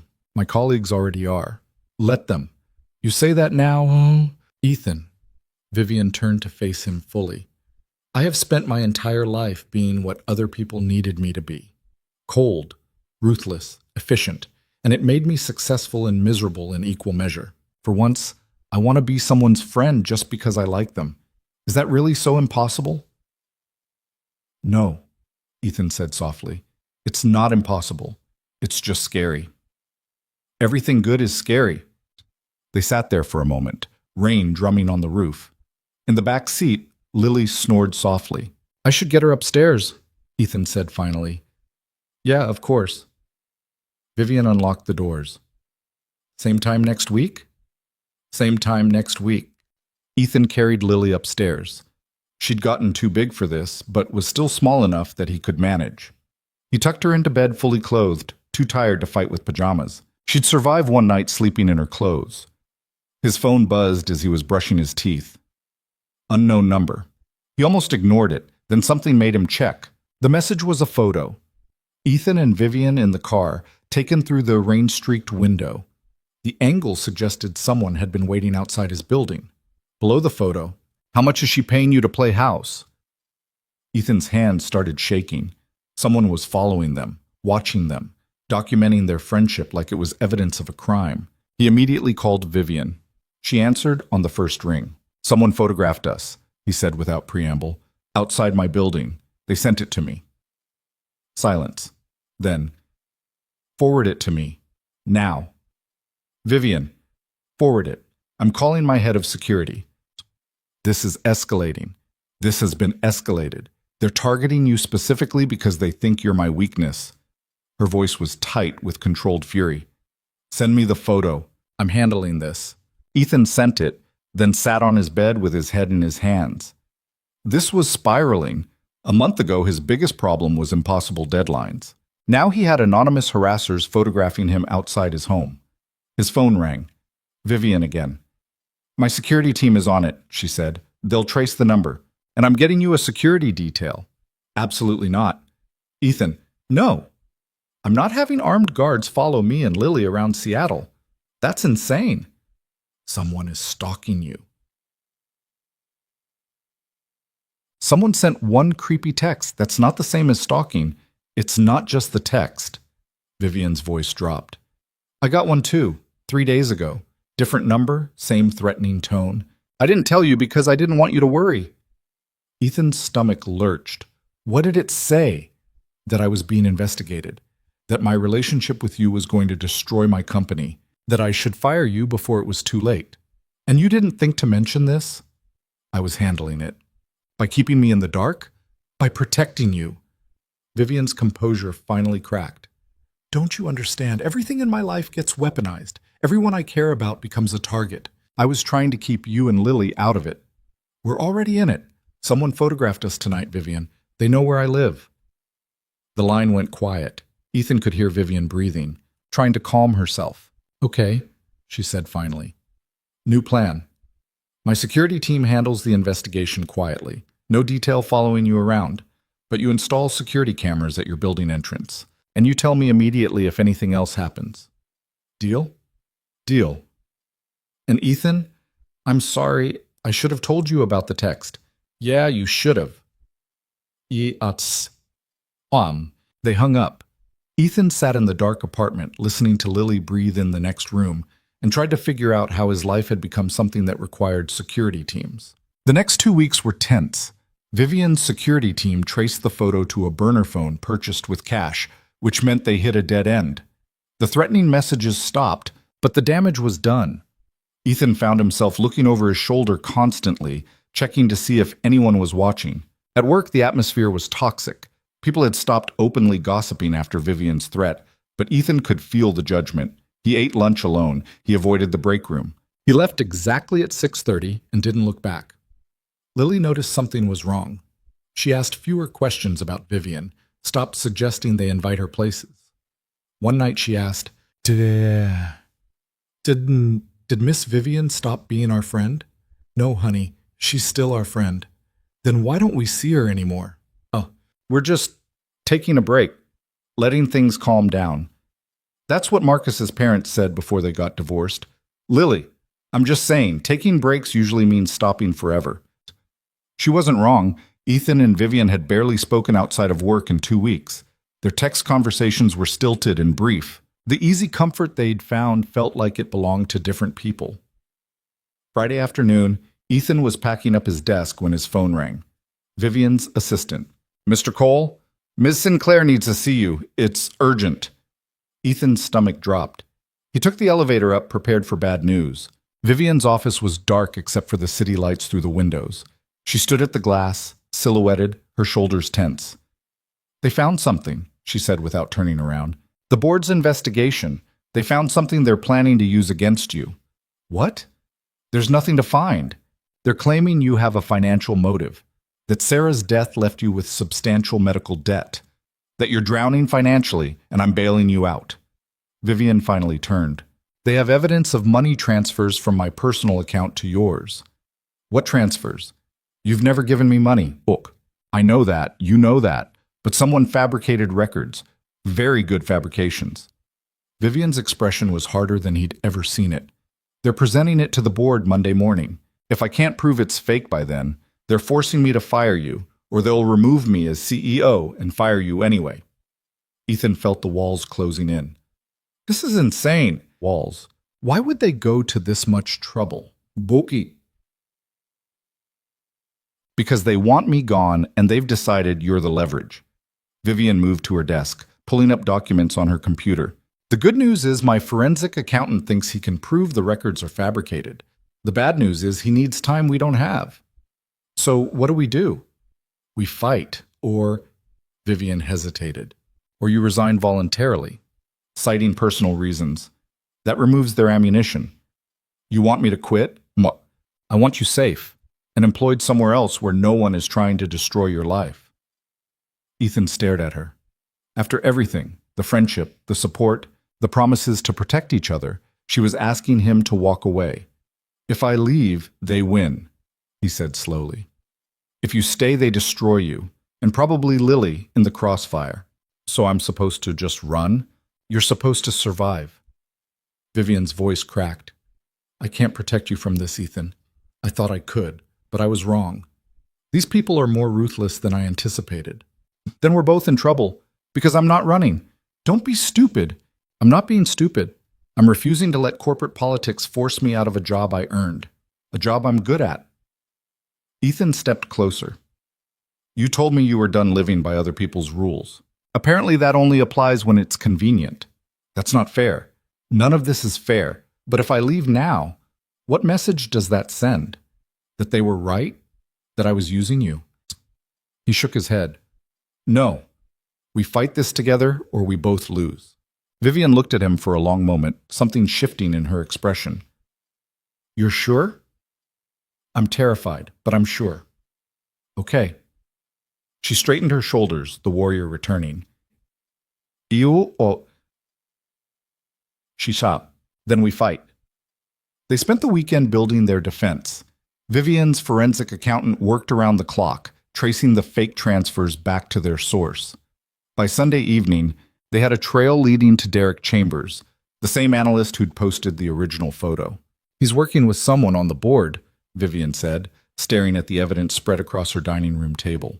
Ethan had come over at noon, and they'd been at it for hours, surviving on coffee and takeout. That's the only way he'd have access to this level of falsified documentation. Can you prove it? Not yet, but I'm close. Ethan rubbed his eyes. This is exhausting. Welcome to corporate warfare. Vivian poured more coffee. This is what I deal with constantly, except usually I'm not this personally invested. Lucky you. She smiled, tired but genuine. I've missed this. Us working together. We work together every day. Not like this.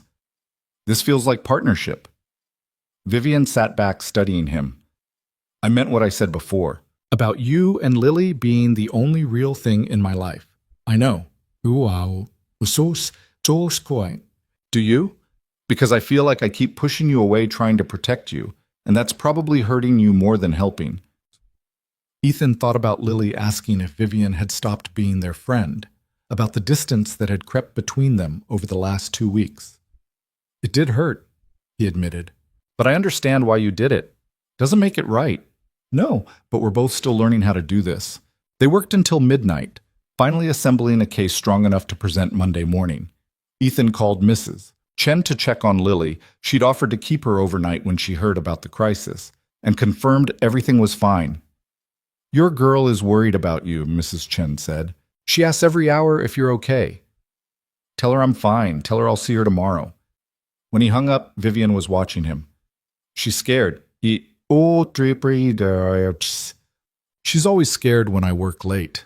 Residual trauma from when Sarah died. Ethan felt a familiar ache in his chest. She was 4 when it happened, young enough that her concept of death was basically, Mommy went away and didn't come back. Now, whenever I'm gone too long, she worries I won't come back either. That's heartbreaking. That's life after loss. You carry it forever. Vivian looked like she wanted to say something, then changed her mind. Instead, she stood and grabbed her coat. Come on, I'm driving you home. You don't have to. I know, I'm doing it anyway. The drive was quiet. Seattle at midnight was surprisingly beautiful. Streets mostly empty, lights reflecting off wet pavement, the city feeling almost peaceful. Vivian pulled up outside Ethan's building, and this time she didn't immediately unlock the doors. Whatever happens tomorrow, she said, thank you for not running when I gave you the chance. Thank you for not making me. They sat there for a moment. Then Vivian reached over and squeezed his hand once. Brief, awkward, but genuine. Get some sleep, she said.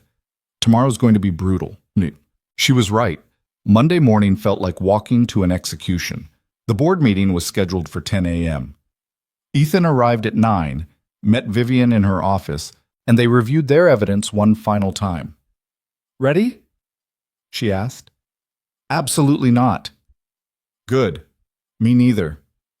They walked to the boardroom together. 12 board members sat waiting, their expressions ranging from hostile to coldly neutral. Gregory Thornton led the charge. Let's get right to it, he said, not bothering with pleasantries. We have evidence that Mr. Cole has been receiving substantial payments from you, Ms. Sinclair. Payments that coincide with his increasing influence in this company. He slid a folder across the table. Inside were bank statements, transfer receipts, even what looked like signed contracts. These documents are fabricated, Vivian said calmly, and we can prove it, but can you? Patricia Chen leaned forward. Because our forensic team confirmed their authenticity. Your forensic team was lied to. Vivian opened her laptop. Mister, Cole has never received any money from me personally. These transfers don't exist in reality, only in documents created specifically to frame him. That's a serious accusation, Thornton said. It's a provable fact. Vivian pulled up her evidence. The metadata on these documents shows they were created last week. The account numbers don't match any actual accounts I hold, and the signatures are digital forgeries. She walked them through every detail. The board members shifted uncomfortably as the case fell apart. But Thornton wasn't done. Even if these particular documents are fake, he said, the relationship itself is problematic. Mr. Cole has benefited from special treatment since you two became friends. Define special treatment, Vivian shot back. Extended deadlines. Preferential assignments, public defense, when others would have been terminated. Well, he received one deadline extension in 2 years. His assignments are based on his skill set, and I defended him because he's excellent at his job. Vivian's voice went cold. What you're really saying is that you don't believe a man and woman can be friends without sexual motivation. That's your prejudice, not my problem. The room fell silent. Ethan sat frozen, watching Vivian dismantle them piece by piece. Furthermore, Vivian continued, I know who fabricated these documents, Derek Chambers in market analysis, and I know he was working with someone on this board. She looked directly at Thornton. Would you like to guess who? Thornton's face went pale. That's slander. It's the truth, and I have proof. Vivian slid her own folder across the table.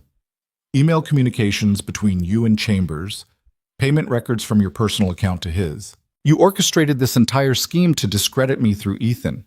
Patricia grabbed the folder, flipping through it. Her expression hardened. Gregory, is this true? I was protecting the company. Well, you were staging a coup. Vivian's voice could have cut steel.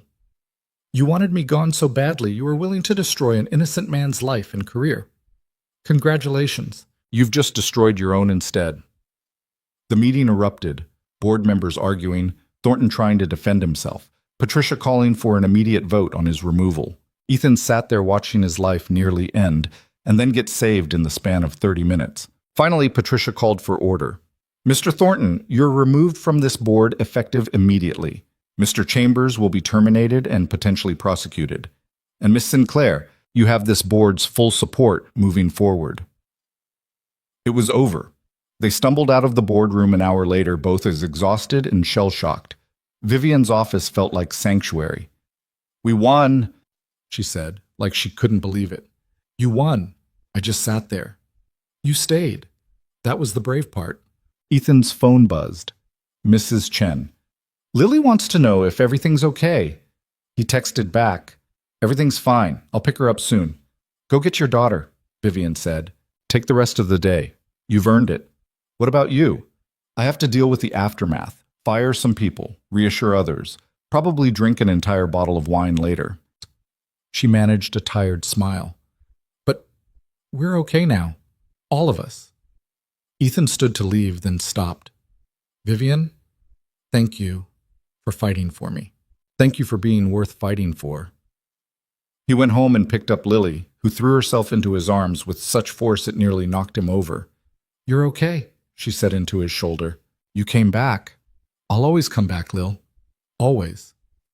That night, he tucked her into bed and she asked, Is Miss Vivian okay too? Yeah, she's okay. Good, I like her. She's family now. Ethan's breath caught. Family?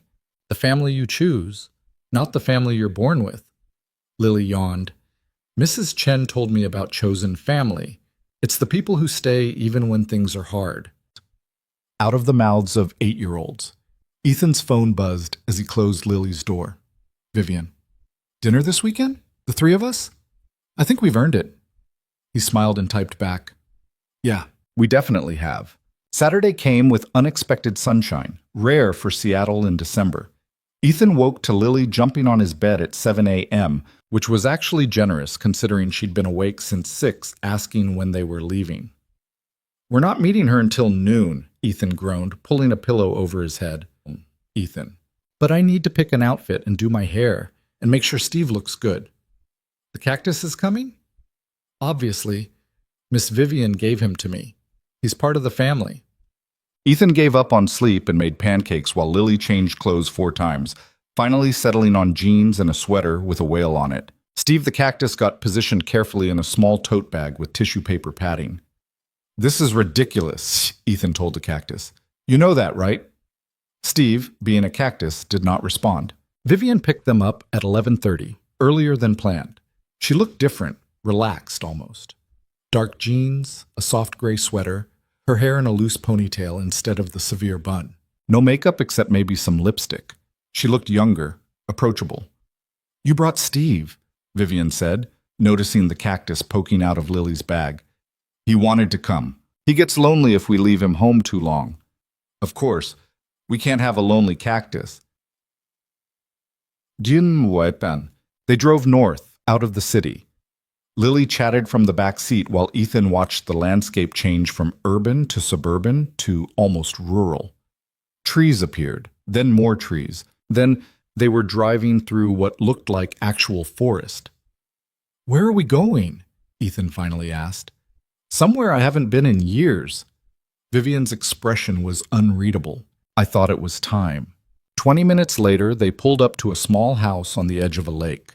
The place looked weathered but cared for. Fresh paint, a tidy garden, a dock extending into the water. An older woman stood on the porch, and when she saw the car, her face broke into a wide smile. Vivian parked and sat there for a moment, her hands gripping the steering wheel. Who's that? Lily whispered. That's Margaret, Vivian said quietly. She was my foster mother, the only good one I ever had. Yeah. Ethan's chest tightened. Vivian had brought them to meet her family, the woman who'd actually cared for her when no one else did. Margaret came down from the porch as they got out of the car. She was maybe 65, with gray hair in a braid and warm brown eyes that looked exactly like the kind of eyes that could make a scared kid feel safe. Vivian Sinclair, Margaret said, and her voice cracked. You finally came to visit. I know, I'm sorry, I should have. Margaret pulled Vivian into a hug, cutting off the apology. For a second, Vivian stood rigid, then slowly relaxed into it. When they pulled apart, Vivian's eyes were suspiciously bright. And you brought friends, Margaret said, turning to Ethan and Lily. I'm Margaret Thompson. Come in, all of you. I made lunch. The house smelled like bread and something savory. Margaret ushered them inside, immediately fussing over Lily, admiring Steve the cactus with appropriate seriousness. He's very handsome, Margaret told Lily. I can see why you brought him. He's part of the family, Lily explained. Miss Vivian gave him to me. Did she now? Margaret glanced at Vivian with knowing eyes. That was thoughtful of her. They ate lunch at a small wooden table overlooking the lake. Margaret had made soup and fresh bread, simple but perfect. She asked Lily about school, marine biology, her favorite things. She asked Ethan about his work with genuine interest. She treated them like they'd been part of her life forever. And she watched Vivian with the careful attention of someone who'd learned to read hidden pain. After lunch, Lily asked to go explore the dock. Margaret sent her with a life jacket, just in case. And Lily ran off with Steve, promising to be careful. She's wonderful, Margaret said, watching through the window. How old? 8, Ethan replied. Going on 30. The smart ones always are. Margaret turned to Vivian. You want to tell me what's really going on? Vivian had been quiet through most of lunch. Now she looked at Margaret with something vulnerable in her expression. I've been thinking about what you told me, Vivian said, years ago, before I left, about how success without connection is just expensive loneliness. I remember. You were right. I built everything you said I would. The company, the money, the reputation, and I was miserable. Vivian's voice was steady, but her hands weren't. Then I met Ethan and Lily, and suddenly I understood what you meant. Margaret reached across the table and took Vivian's hand. I'm proud of you. For what? Almost destroying his career? Getting him investigated by my board? Putting an 8-year-old in the crossfire of corporate politics? For letting people in anyway.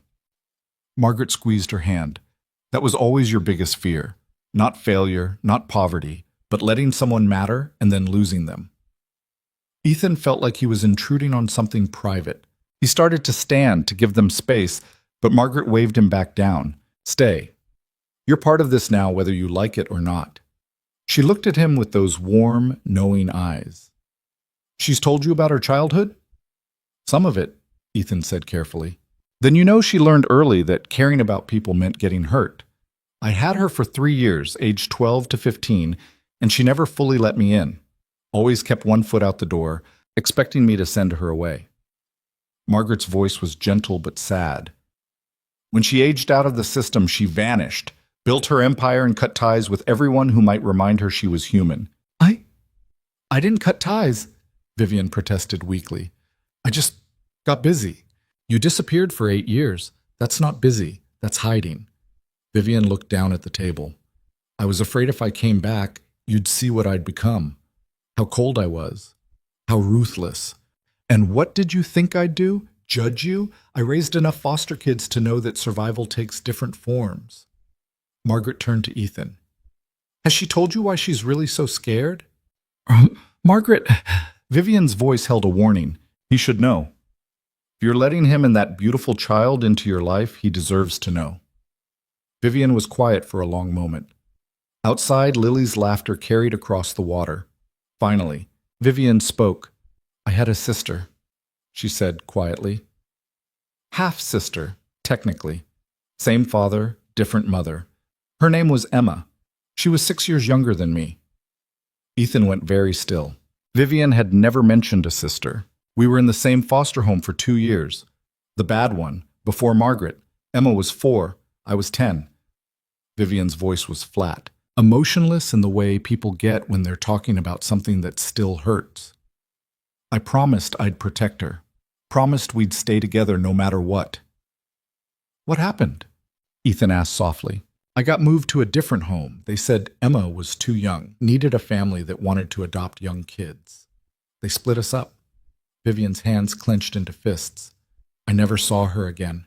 I tried to find her once I had money and resources, but she'd been adopted under a different name. Sealed records. She could be anywhere. Margaret's eyes were wet. You were 10 years old, Vivian. You couldn't have stopped them. I promised her. I told her I'd keep her safe, and I couldn't. Vivian looked at Ethan. That's why I don't let people in. Because every time I've cared about someone, they've been taken away. My mother abandoned me. Emma was ripped from my life. Every foster home ended eventually. The only person I could count on was myself. Ethan understood now. The walls, the coldness, the fear of connection, it all came back to a 10-year-old girl who'd lost her sister and learned that love meant loss. Lily reminds me of her, Vivian said quietly. Emma loved science too. She wanted to be an astronaut. She had this way of explaining things that made everything sound magical. A tear slid down Vivian's cheek. When Lily talks about octopuses, I see Emma talking about stars. The room was silent except for the sound of water lapping against the dock outside. You're not going to lose them, Margaret said firmly. Not if you stop expecting it to happen. How can you know that? I can't, but that's what trust is, believing anyway. They sat there in the quiet house, 3 people carrying different versions of loss. Outside, Lily was showing Steve the cactus something in the water, narrating discoveries to a plant that couldn't hear her. Margaret stood and started clearing dishes. Ethan, help me in the kitchen. Vivian, go spend time with that child before she tries to swim with the cactus. Ethan followed Margaret into the small kitchen.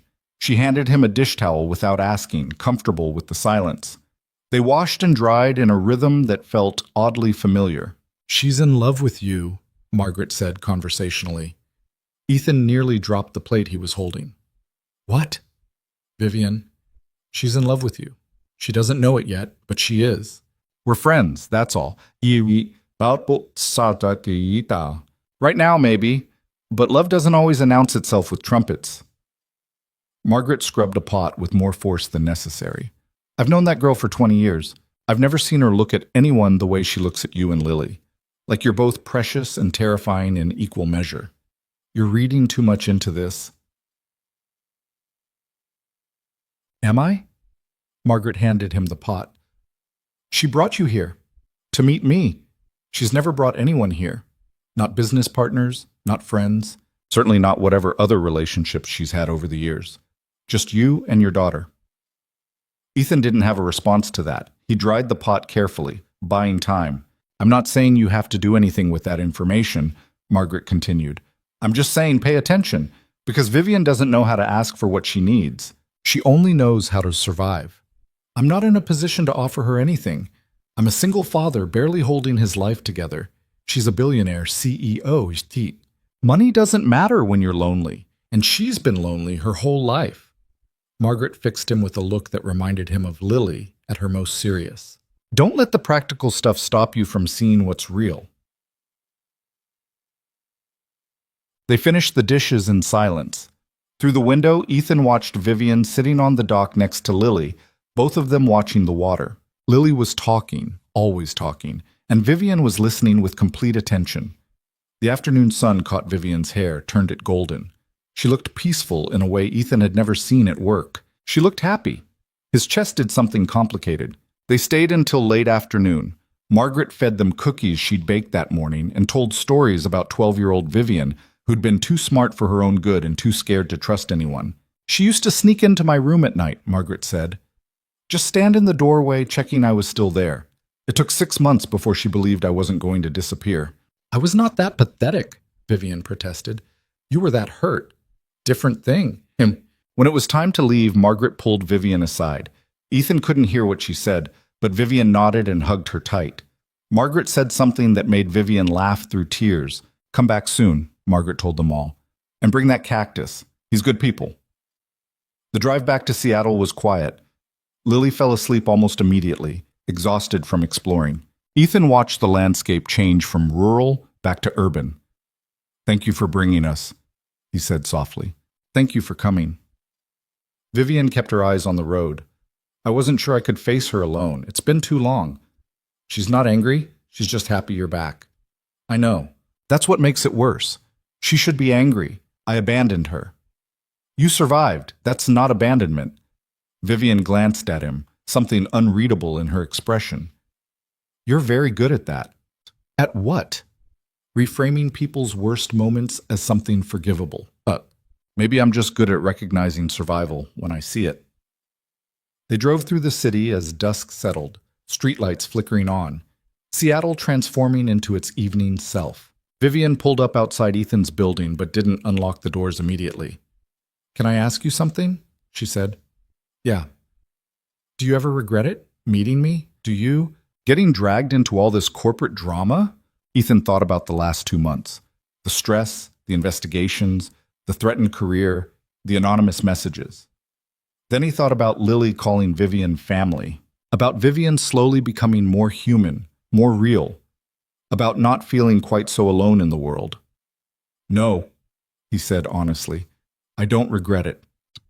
Even though I've made your life significantly more complicated, you've also made it significantly less lonely. That's worth something, Shasi. Vivian smiled, soft and genuine. Margaret said something to me before we left. What? She said I should stop waiting for the other shoe to drop, that not every good thing ends in loss. Vivian looked at Lily sleeping in the back seat. I'm trying to believe her. Good, because I'm not going anywhere. You can't promise that. Neither can you, but we're both still here. In the back seat, Lily stirred and mumbled something about jellyfish. Ethan smiled. I should get her inside before she wakes up and wants to tell you 17 more octopus facts. I like the octopus facts. That's because you haven't heard all of them yet. There are hundreds. Vivian laughed.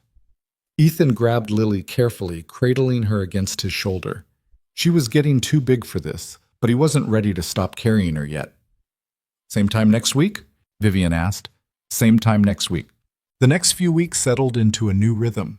Dinners every Wednesday. Weekend outings when Vivian wasn't drowning in work. Sunday morning coffee runs where Lily dragged both adults to the library afterward and made them sit through her choosing books. At work, things improved. The board had restructured after Thornton's removal, bringing in new members who actually seemed to respect Vivian. Derek Chambers was fired and facing fraud charges. The office gossip died down as people realized Ethan wasn't going anywhere.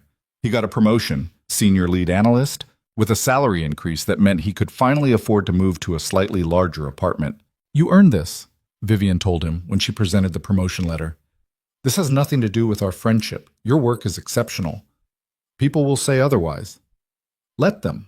I've stopped caring what people say." Christmas came. Ethan had never been great at Christmas since Sarah died. It felt too much like performing happiness for Lily's sake. But this year felt different. Lily made Vivian a card decorated with drawings of sea creatures. Inside, she'd written in her careful 8-year-old handwriting, "Thank you for being our family. Love, Lily and Steve." Vivian opened it Christmas Eve when she came by with presents. Too many presents, including a massive marine biology book for Lily that probably cost more than Ethan's rent. "This is too much," Ethan protested. "It's really not." Vivian watched Lily tearing through the wrapping paper with pure joy. "I never had this growing up. Christmas was just another day in whatever foster home I was in. Let me enjoy this." So Ethan let her. They spent Christmas morning together, just the three of them. Vivian helped Lily assemble a model of the solar system. Ethan made breakfast. They watched bad Christmas movies and ate too much food, and for a few hours, the world felt simple. Lily fell asleep on the couch around 3 p.m., exhausted from excitement. Ethan covered her with a blanket and joined Vivian in the kitchen. "Thank you for today," Vivian said quietly. "I know I crashed your Christmas." "You didn't crash anything. You were invited. Still, I'm sure you had traditions, things you did with Sarah." Ethan leaned against the counter. "We did, but traditions change. Life changes. I'm learning to be okay with that." "Are you? Okay with it? What?" "It's set. Most days. Some days I still wake up and forget she's gone. Those days are harder." He looked at Vivian. "But having you around helps. You and Margaret were right about that loneliness thing. It's different when you share it." Vivian moved closer, hesitant. "I got you something. I wasn't sure if I should give it to you." "Why?" "Because it's personal, maybe too personal." She pulled a small wrapped box from her bag. "But Margaret said I should give it to you anyway." Ethan opened it carefully. Inside was a photo in a simple frame. It was from the aquarium, the three of them in front of the jellyfish tank, Lily between them, all of them actually smiling. Not posed, not forced, just real. "I had security footage pulled," Vivian explained, "from their cameras. I know it's weird, but I wanted to remember that day, when things felt possible." Ethan stared at this photo. They looked like a family, a strange, unconventional family, but family nonetheless. "It's perfect," he said. "Thank you." They stood there in his tiny kitchen, close enough that Ethan could see the flecks of gray in Vivian's blue eyes. Something shifted in the air between them, not quite tension, but awareness. The recognition that they were standing on the edge of something neither of them had acknowledged yet. Vivian stepped back first. "I should go. Let you have the rest of your day." "You don't have to." "I know. But Lily's asleep and I don't want to—" She stopped. "I don't want to complicate things. Things are already complicated. They could get more complicated." Ethan understood what she wasn't saying. The line they'd been walking for months was getting harder to walk. Friend or something more? Professional or personal? Safe or terrifying? "Vivian, don't." She held up a hand. "Not yet. I'm not ready for not yet." "Okay." She left. Ethan stood in his kitchen holding the framed photo and wondering when exactly his life had become something that required navigating feelings he hadn't felt since Sarah died. New Year's Eve hit like a freight train. Vivian had a company party, mandatory attendance for senior staff, which now included Ethan. He'd never been to one before, always used Lily as an excuse to skip. This year, Margaret offered to take Lily for the night. "I want to see the ball drop," Margaret had said when she picked Lily up that afternoon. "And this little scientist can explain to me why time zones are a social construct." "I never said that," Lily protested. "But you were thinking it, Twum."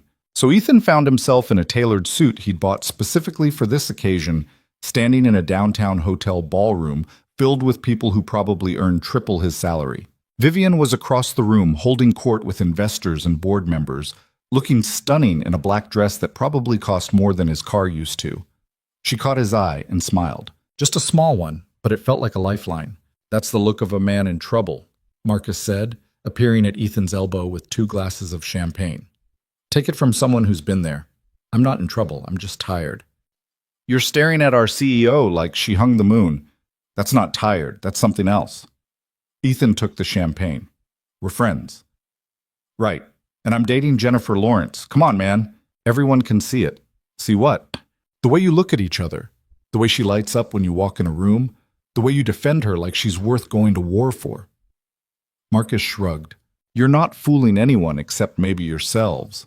It's complicated. It's always complicated. Doesn't make it less real. The party continued around them. Ethan made small talk with colleagues, avoided the people who still looked at him with suspicion, and tried not to watch Vivian too obviously. Around 11:30, she finally escaped the investors and found him on the balcony, where he'd retreated for air. Hiding? She asked. Strategically withdrawing. There's a difference. Tipus? Vivian leaned against the railing next to him. Below, Seattle sparkled with lights. Thank you for coming. I know these things aren't your favorite. They're not yours either. No, but they're necessary. She glanced at him.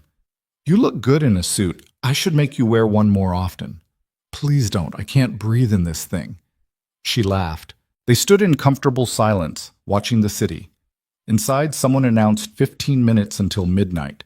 I need to tell you something, Vivian said suddenly. Ethan's stomach dropped. That sounds ominous. It's not. Maybe. I don't know. She turned to face him fully. Margaret called me yesterday. She said I was being a coward.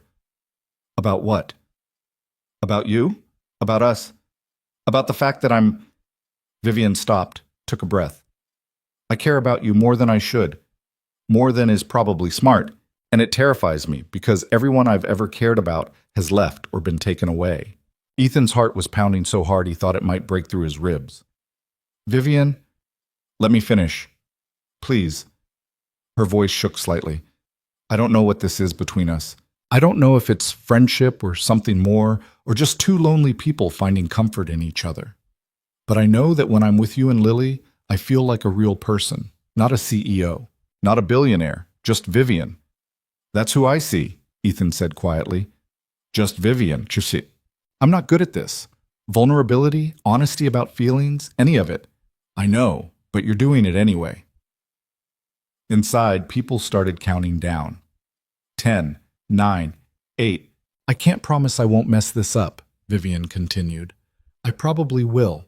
I'm broken in ways I'm still discovering. 7, 6, 5. We're all broken, Ethan said. That's not disqualifying. 4, 3, 2. So what do we do? Vivian asked. 1. We figure it out together. Inside, people cheered. Fireworks exploded over the water. And on the balcony, Ethan and Vivian stood looking at each other like they were both afraid to move, afraid to ruin whatever fragile thing was building between them. Happy New Year? Vivian said softly. Happy New Year. They went back inside separately, maintaining the careful distance they'd kept for months. But something had shifted. They both felt it. The next morning, Ethan picked up Lily from Margaret's house. His daughter took one look at his face and grinned. You like her, she announced. Who? Miss Vivian. You like her. Lily? It's okay, Daddy. I like her too, and Mommy would want you to be happy. Ethan's throat closed up. How do you know that?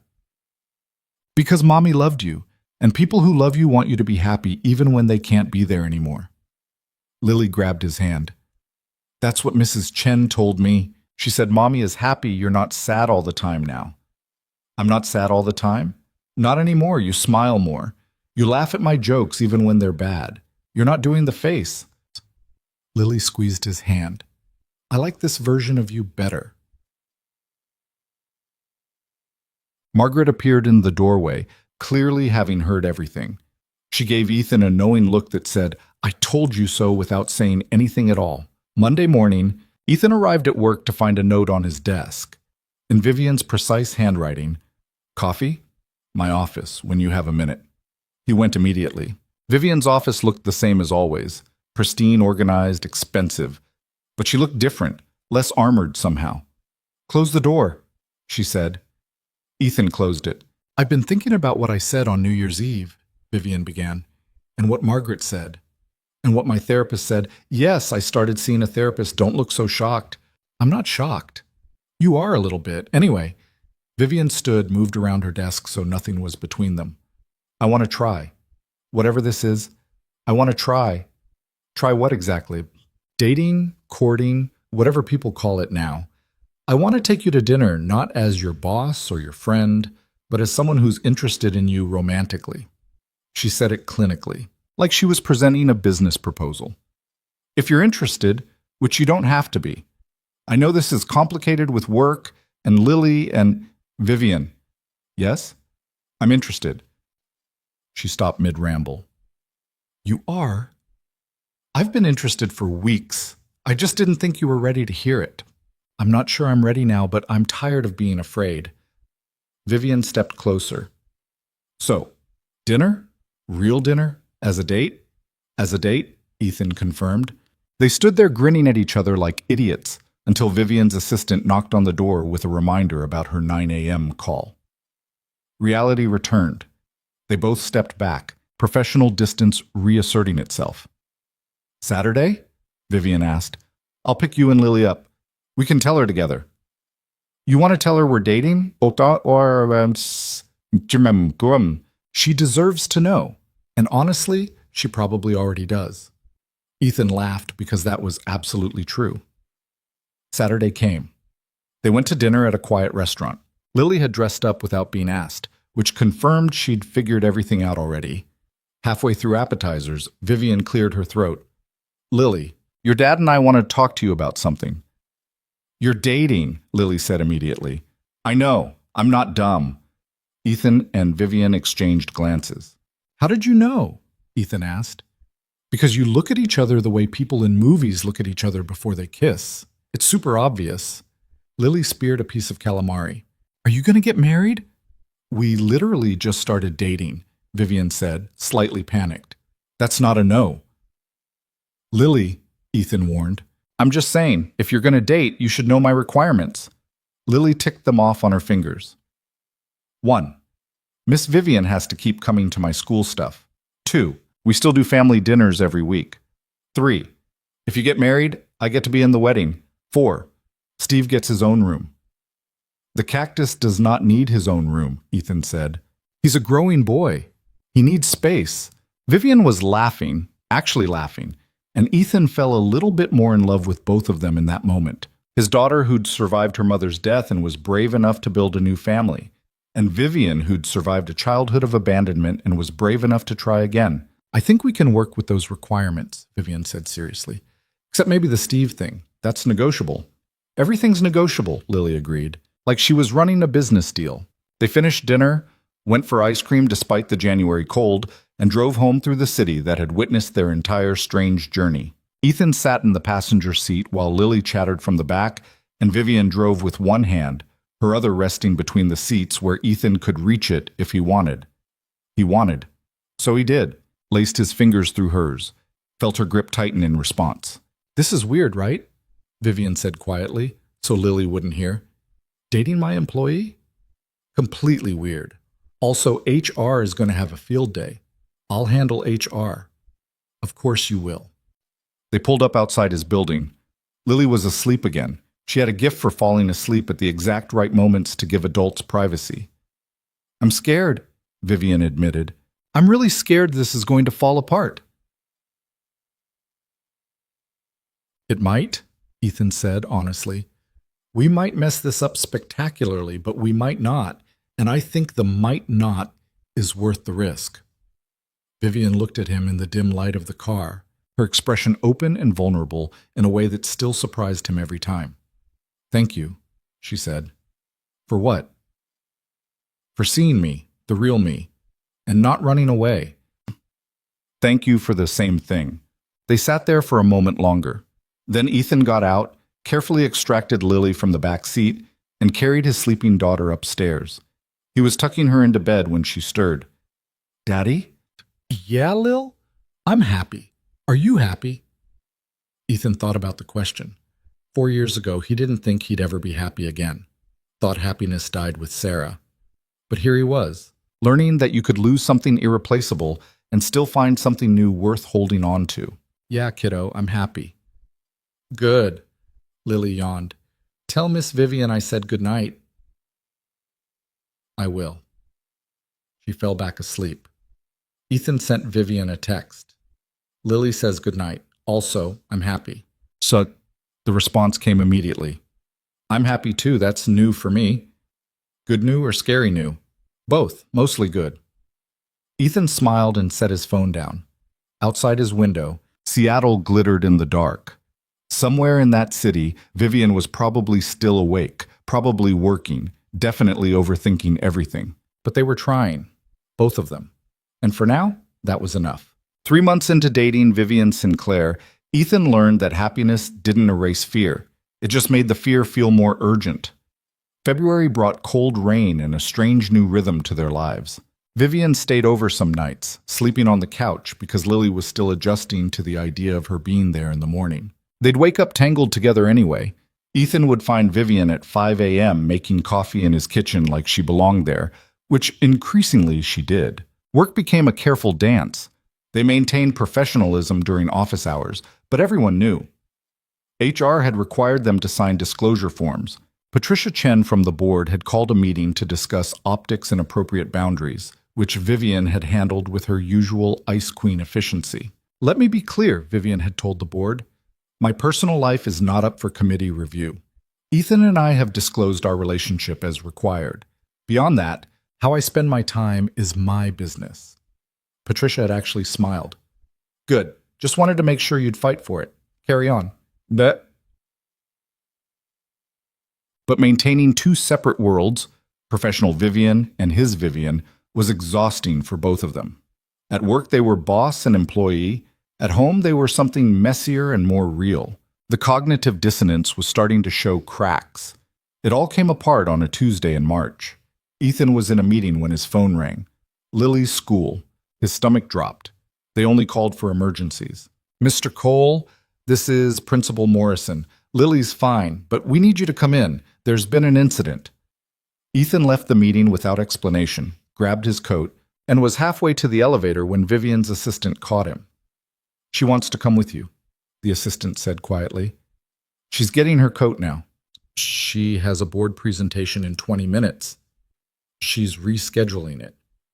Vivian appeared, already in her coat, her expression tight with worry. They didn't discuss it, just went. In the car, Vivian drove while Ethan called the school back for details. She got in a fight, Principal Morrison explained. Another student said something about her family situation, and Lily reacted physically. The other child is fine, but this is serious, Mr. Cole. Ethan's heart sank. Lily had never hit anyone in her life. They arrived at the school to find Lily sitting in the principal's office, her face blotchy from crying, her knuckles scraped. The other kid, a boy named Tyler from her class, sat in a separate office with his mother, who looked like she wanted to sue everyone in sight. What happened? Ethan asked, crouching in front of Lily. He said you were dating Miss Vivian for her money. He said you were using her and I was part of the scam. Lily's voice shook. He said Mommy would be ashamed of you. Ethan felt like he'd been punched. Oh, Lil. So I hit him. I know I shouldn't have, but he was lying and I got so mad. I know. Ethan pulled her into a hug, feeling her shake against him. Over her head, he saw Vivian standing frozen in the doorway, her face pale. Principal Morrison cleared his throat. Mr. Cole, I understand this is complicated, but violence isn't acceptable. Lily's suspended for 3 days. That's fair, Ethan said quietly. However, Morrison glanced at Tyler's mother through the window. The other child did initiate the verbal harassment. His mother has been vocal about your personal life at school events. That's also not acceptable. We'll be addressing that separately. They left with Lily suspended and Tyler facing detention. In the car, Lily cried quietly in the back seat while Vivian drove in silence. I'm sorry, Lily said eventually. I know violence is wrong. But he was being mean about you and Daddy, and I couldn't let him say those things. Vivian pulled over suddenly, right there on the side of the road. She turned to look at Lily, her eyes wet. You don't apologize for defending someone you love, Vivian said, her voice thick. But you can't fight every battle with your fists, sweetheart. Some people will always think the worst. That's their problem, not yours. But they're wrong. I know. And the people who matter know that too. Vivian reached back and squeezed Lily's hand. Your dad is the best man I've ever known. He's not using me. If anything, I'm the one who got lucky. Lily sniffled. Are you going to leave because I got in trouble? What? No, never. Vivian looked genuinely shocked. Why would you think that? Because everyone always leaves when things get hard. That's what Marcus says. His dad left when his parents started fighting. Utang! Ethan felt his heart crack open. Lily had been carrying this fear and never said anything. I'm not leaving, Vivian said firmly. Not because of this, not because of anything. You're stuck with me, kiddo. Both of you. They drove home. Ethan called work to say he was taking the rest of the day. Vivian did the same, ignoring 3 calls from her assistant. They ordered pizza and watched movies with Lily tucked between them on the couch, and tried to pretend the world outside didn't exist. That night, after Lily finally fell asleep, Ethan and Vivian sat in his tiny kitchen drinking wine neither of them really wanted. This is my fault, Vivian said quietly. People are targeting Lily because of me, because I'm visible and wealthy and dating you. It's not your fault. It's Tyler's mother's fault for being a gossip. Tyler's mother wouldn't have anything to gossip about if I wasn't in your life. Ethan set down his wine glass. Don't do that. Don't make this about whether we should be together. We've been through worse. Have we? Because watching an 8-year-old get suspended for defending us feels pretty terrible. Vivian's voice cracked. I can't protect her from this, Ethan. I can buy security and hire lawyers and throw money at problems, but I can't stop people from being cruel. No one can. That's not on you. It feels like it's on me. They sat in heavy silence. Outside, Seattle did its usual March thing. Rain against windows, wind rattling the frames, the city washing itself clean. Margaret called me yesterday, Vivian said eventually. She asked when I was going to stop waiting for everything to fall apart. What did you tell her? That I'm trying, but then today happened and I'm right back to thinking everyone I care about gets hurt because of me. Ethan moved his chair closer, took her hand. You know that's not rational, right? Lily got in a fight because she's passionate and protective. That's who she is. It would have happened eventually, regardless of you. You don't know that. I know she once told a kid at the library that his views on climate change were stupid and scientifically inaccurate. She's been a fighter since birth. You didn't cause that. Vivian managed a small smile. She did say that? She was 6. The kid had cried. I had to apologize to 3 different parents. Ethan squeezed her hand. My daughter is fierce. That's not a flaw. It's who she is. And right now, she's fierce about protecting us. I'm not going to punish her for that. You suspended her for 3 days. I'm teaching her there are consequences for violence, but I'm also proud of her for standing up for what matters. Ethan pulled Vivian closer, just like I'm proud of you for not running when things got hard. That's growth, Vivian. A year ago, you would have already pushed us away. I still might, but you haven't. That counts for something. They went to bed that night curled together on Ethan's too small couch, because neither of them wanted to be alone. Around 2 a.m., Lily appeared in the doorway. I had a nightmare, she whispered. Come here, kiddo. Ethan made space. Lily squeezed between them, and somehow all 3 of them fit on the couch that definitely wasn't meant for 3 people. I dreamed you both left, Lily said quietly, like Mommy did, except this time you chose to go. We're not leaving, Vivian said, stroking Lily's hair. I promise you, we're not leaving. You can't promise that. People always promise and then they leave anyway. You're right. I can't promise forever because nobody can. Vivian's voice was steady despite the tears on her face. But I can promise today and tomorrow. And every day I wake up, I'm going to choose to stay. That's the best anyone can do. Yeet. Lily thought about this. That's what Daddy said about Mommy, that she didn't choose to leave. It just happened. Yeah, Ethan said softly. That's right. But you're choosing to stay. Every day, Vivian confirmed. Okay, Lily yawned. That's good enough. They fell asleep like that. 3 people on a couch meant for 2, uncomfortable and perfect. The next morning brought unexpected news. Vivian's phone rang at 7 a.m., Patricia Chen from the board. Turn on the news, Patricia said without preamble. Financial channel, now. Ethan found the remote. The headline made his blood run cold. Billionaire CEO Vivian Sinclair under investigation for fraud and embezzlement. What the hell? Vivian grabbed the phone. Patricia, what is this? Wait, someone leaked false documents to the press. Claims you've been embezzling company funds to support your boyfriend's lifestyle. It's Thornton. He's behind this. He got out on bail yesterday and apparently decided to go scorched earth. Ethan felt sick. This is because of me. This is because Gregory Thornton is a vindictive bastard, Patricia corrected. We're handling it. Legal is already drafting defamation suits. But Vivian, you need to come in. We need to make a statement. Vivian hung up.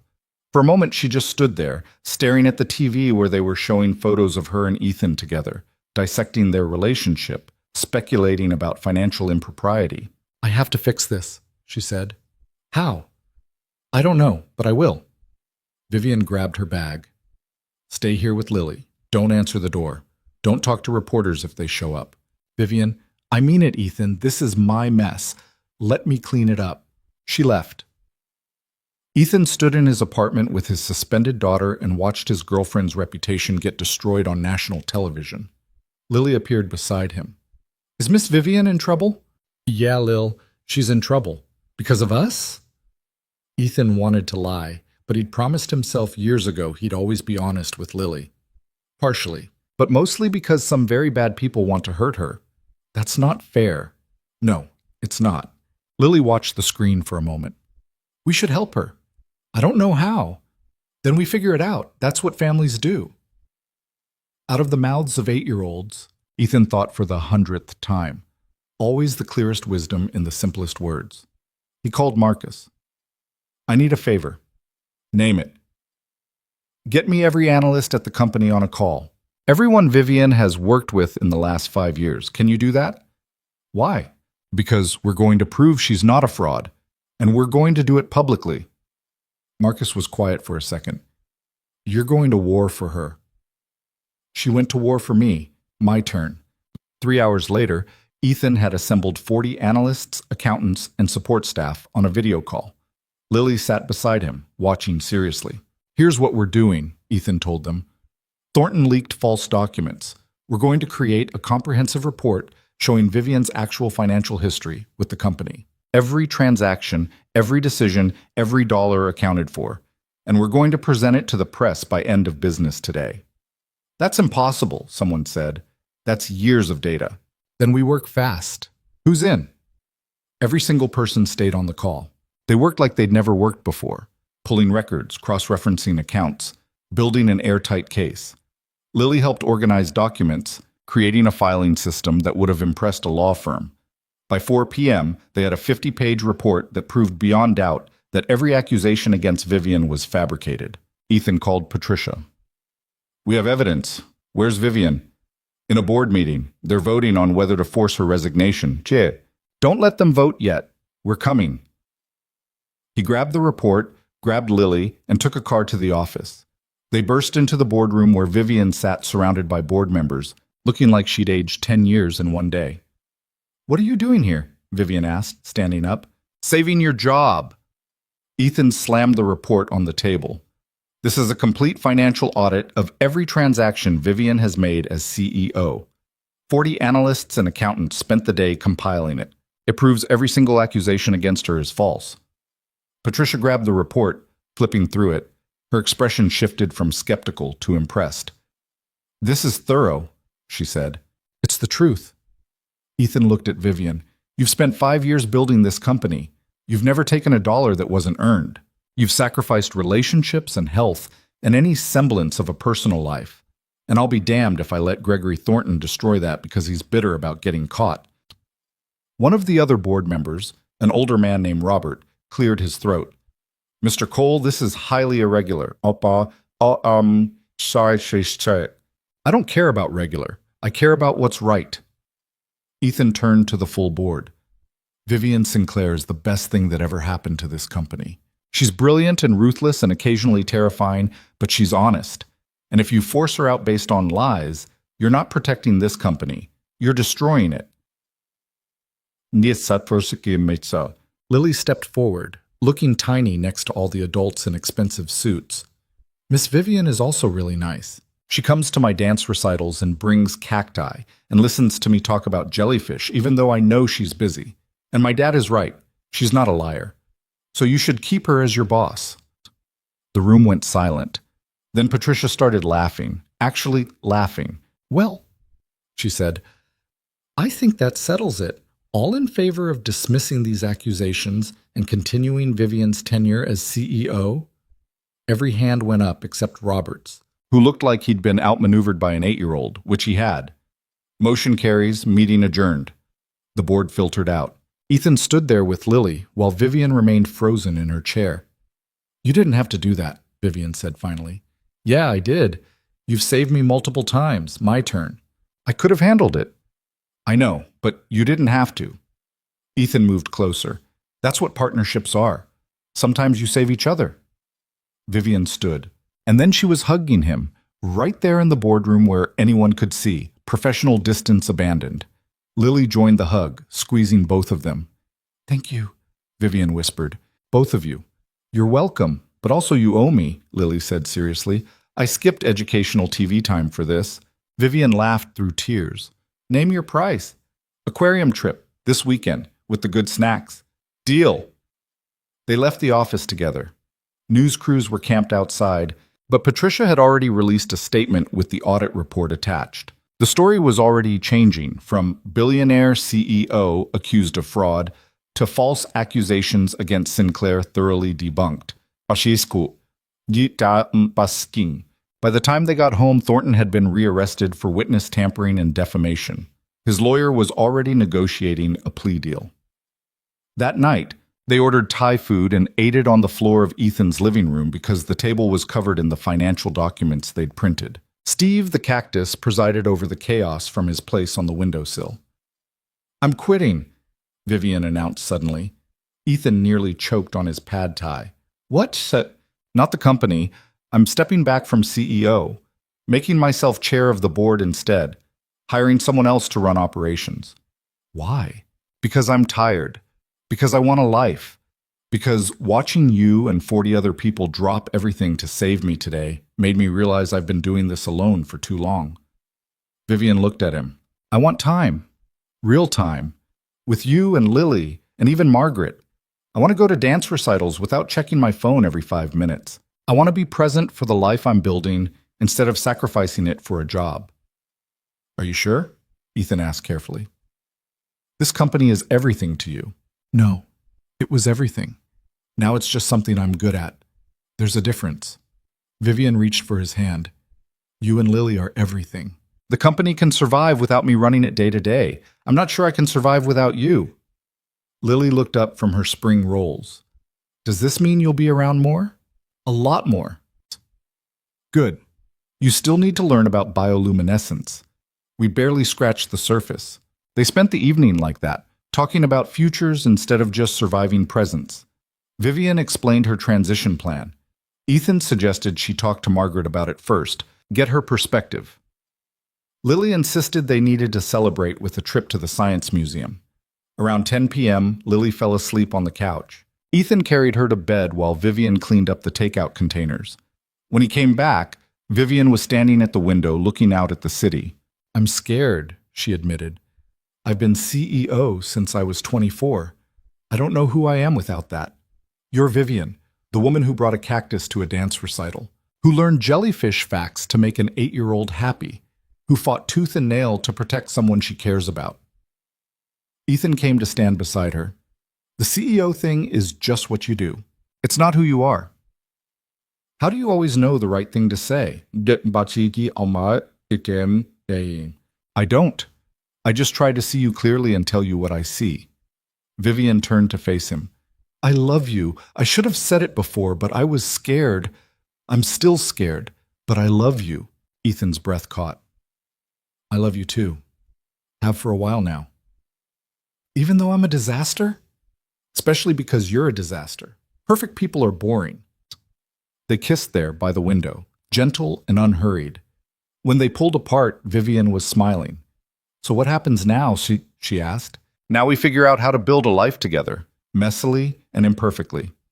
I'm good at messy and imperfect. I know, it's one of your best qualities. The next few months were a study in transition. Vivian stepped back from daily operations, hired a new CEO she trusted, and threw herself into the chair role which required a fraction of the hours. She moved into a smaller condo closer to Ethan's place. She started showing up at Lily's school events, became friends with Margaret and Mrs. Chen, learned to cook exactly one meal, which she made every Tuesday with aggressive determination. Ethan got promoted again, this time to head of the analytics department. The gossip finally died down when people realized their relationship wasn't a scandal, just two people building something real. Lily thrived. Her suspension became a non-issue after the school implemented anti-bullying measures that should have existed all along. Tyler's mother issued a formal apology, which Lily accepted with the grace of someone twice her age. And Steve the cactus grew 3 inches, which Lily insisted was because he was happy. One Saturday in June, they drove out to Margaret's lake house. The weather was perfect, warm sun, clear water, everything green and alive. They spent the day swimming and eating Margaret's cooking and listening to Lily explain her latest marine biology obsession. That evening, after Lily had gone inside to help Margaret with dessert, Ethan and Vivian sat on the dock watching the sunset. I have something to tell you, Vivian said. Ethan's stomach dropped. That sounds ominous. It's not. It's good, I think. Vivian took a breath. I found Emma, my sister. Ethan turned to stare at her. What? My investigator finally tracked her down. She was adopted by a family in Portland, changed her name to Emma Richardson. She's 24 now, studying environmental science. Vivian's voice shook. I haven't contacted her yet. I wanted to tell you first. Are you going to? I want to, but I'm terrified. What if she doesn't remember me? What if she's angry I didn't find her sooner? What if... Vivian. Ethan took her hand. You were 10 years old when you lost her. That wasn't your fault. And if she's anything like you, she'll understand that. But what if she hates me? Then you'll handle it, with Margaret and me and Lily backing you up. He squeezed her hand. But I don't think she will. I think she's been looking for you too. Vivian was quiet for a long moment. Will you come with me? When I meet her? If you want me there, I'll be there. I want you there. And Lily, and Margaret. I want... Vivian's voice broke. I want her to meet my family. Ethan pulled her close. Then that's what we'll do. They contacted Emma the next week. Her response came within hours. I've been looking for you for 6 years. Where have you been? They arranged to meet in Portland the following Saturday. The drive down felt endless. Vivian was so nervous she couldn't sit still, checking her phone every 30 seconds, practicing what to say. Just be yourself, Margaret advised from the back seat. That's all any of us can do. They met at a coffee shop downtown. Emma was already there when they arrived. A young woman with Vivian's eyes and their father's dark hair, sitting at a corner table looking equally nervous. When Vivian walked in, Emma stood up so fast she knocked over her chair. Viv, she said, and the childhood nickname broke something open in both of them. They met in the middle of the coffee shop and just held each other, crying too hard to speak. Ethan stood back with Lily and Margaret, giving them space. Is that Miss Vivian's sister? Lily whispered. Yeah. She looks like her. They have the same sad eyes, yet not sad anymore, Ethan said, watching the two women finally pull apart, both of them talking too fast, laughing and crying simultaneously. Not anymore. They spent the whole day together. Emma met everyone, heard the whole story, shared her own. She'd been adopted by good people who'd loved her and given her a stable life, but she'd never forgotten her big sister who'd tried to protect her. I knew you'd find me eventually, Emma told Vivian. You promised you would. You never broke a promise. I broke this one. It took 20 years, but you found me. That's what matters. They made plans to stay in touch. Weekly calls, monthly visits, making up for 2 decades of lost time. Emma wanted to know Lily, was fascinated by Margaret, treated Ethan like the brother-in-law he was maybe becoming. On the drive home, Vivian was quiet. Ethan let her process, knowing she needed time. Finally, she said, I spent my whole life afraid of losing people. It made me push everyone away. But today I got my sister back because I stopped being afraid long enough to look for her. Ah, that's growth, Margaret said from the back seat. It's terrifying. The best things usually are. July brought Lily's 9th birthday. They threw a party at Margaret's lake house. Lily's friends, Mrs. Chen, Emma, who drove up from Portland, Marcus from work, even Patricia from the board, who brought an absurdly large telescope as a gift. Ethan watched Lily hold court, explaining constellations to anyone who would listen, Steve the cactus positioned nearby as her faithful companion. He watched Vivian helping Margaret bring out the cake, the two of them laughing about something. He watched Emma teaching kids how to skip stones. This was his family now, not the one he'd lost, but the one he'd built from the pieces. You did good, man, Marcus said, appearing beside him with 2 beers. Look at all this. I didn't do anything. It just kind of happened. That's not true. You chose this. Every day you chose to stay open instead of closing down. Marcus clinked his beer against Ethan's. That takes guts. Lily ran over, covered in cake frosting. Daddy, Miss Vivian says we can go stargazing later with the new telescope. That sounds perfect, Lil. And Emma's going to tell me about ocean conservation, and Margaret says we can come back next weekend for swimming. She paused to breathe. This is the best birthday ever. She ran off again, a hurricane of joy. Ethan felt Vivian's arm slip around his waist. Happy? She asked. Terrified and happy. Is that allowed? I think that's just called being alive. That night, after all the guests had left and Lily had finally crashed from sugar and excitement, Ethan and Vivian sat on the dock under the stars. The new telescope was set up, pointing at Jupiter. I have something to ask you, Vivian said. Okay. Move in with me. Officially, you and Lily. I know my place is small, but we could get something bigger. Something that's ours. All 3 of us. Ethan's heart was pounding. That's a big step. I know, but I'm ready. Are you? He thought about the last year, about everything they'd survived and built, about Lily asking when Miss Vivian was going to live with them for real instead of just sleeping on the couch sometimes. Yeah, he said. I'm ready. Vivian kissed him, soft and sure. Good, because Lily already picked out paint colors for her room. She has very specific opinions about marine-themed decor. Of course she does. They found a house in August. Not too big, not too small, with a yard for Lily and a home office for Vivian, and enough space that they weren't constantly tripping over each other. It had good light and old trees and a kitchen where all 3 of them could cook together. Moving day was chaos. Lily insisted on carrying Steve the cactus personally, refusing to let the movers touch him. Margaret supervised the furniture arrangement with the authority of a general. Emma drove up to help unpack. Mrs. Chen brought food because moving is hungry work. By evening, the house looked like a bomb had gone off in it. Boxes everywhere, furniture in wrong rooms, nothing where it belonged. This is a disaster, Ethan said, looking around. This is perfect, Vivian corrected. She was sitting on the floor, surrounded by boxes labeled kitchen stuff, her hair falling out of its ponytail, dust on her expensive jeans. She looked happy. Lily appeared from somewhere carrying Steve. I found the perfect spot for him.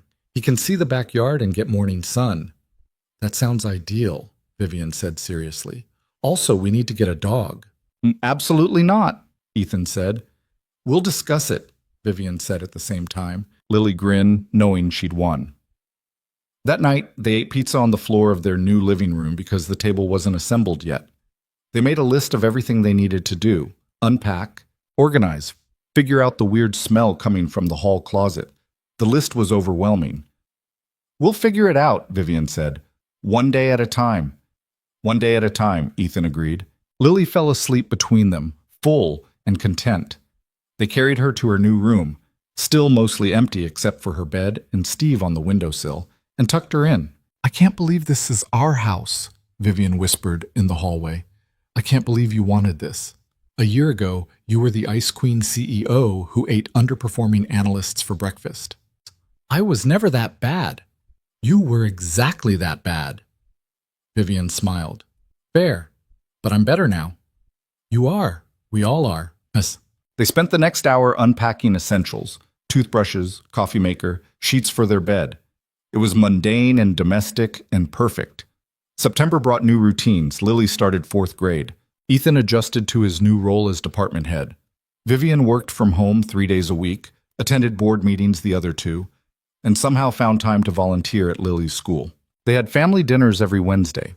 Margaret visited twice a month. Emma came up from Portland whenever she could. Mrs. Chen became a fixture at weekend breakfasts. It wasn't perfect. They fought about stupid things, dishes, schedules, whether to get the dog Lily desperately wanted. Vivian still worked too much sometimes.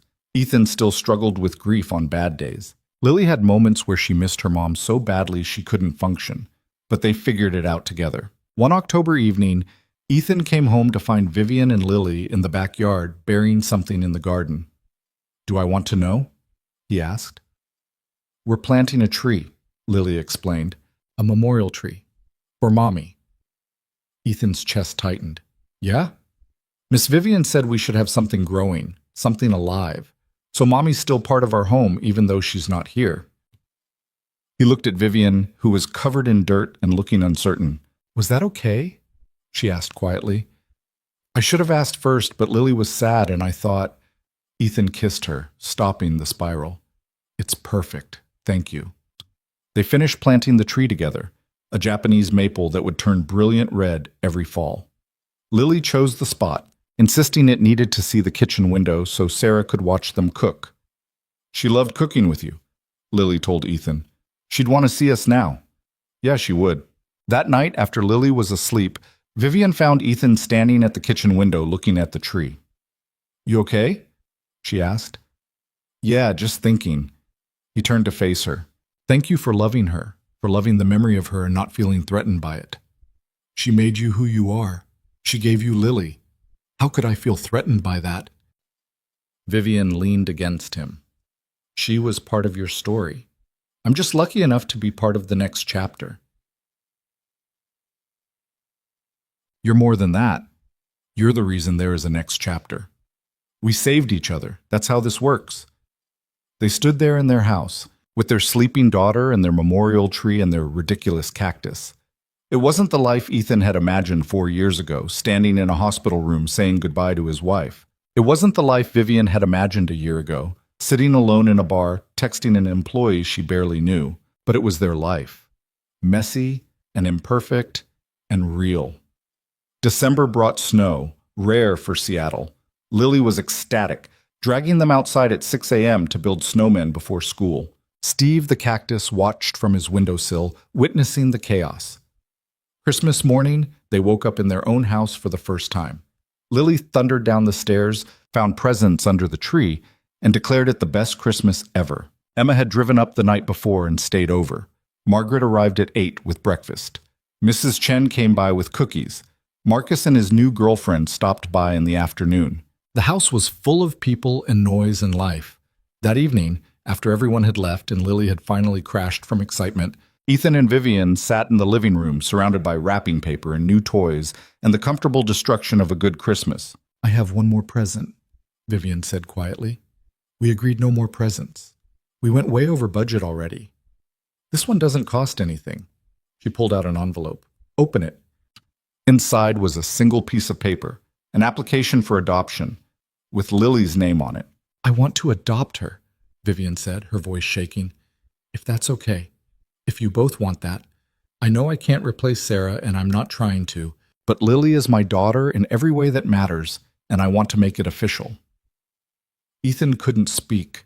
He just pulled Vivian into his arms and held her while she cried. Is that a yes? She asked eventually. That's a yes. Lily will be thrilled. She's been asking when you're going to be her mom for real instead of just her dad's girlfriend. She asked that 2 weeks ago. I told her we needed to wait and see. Apparently you had the same idea. They told Lily the next morning. Her reaction was to burst into tears, hug Vivian so hard that they both fell over, and immediately start planning how to tell everyone at school. "Can I call you Mom?" Lily asked. Vivian's face crumpled. "If you want to. But you don't have to. I know you had a mom." "See, I did. And she'll always be my first mom. But you're my now mom. I can have both." Lily looked at Ethan. "Right, Daddy?" "Right, Lil. You can have both." The adoption went through in March. They had a small celebration at the courthouse with Margaret and Emma and Mrs. Chen. The judge smiled at them and said she could tell this was a family built on love, which was the best kind.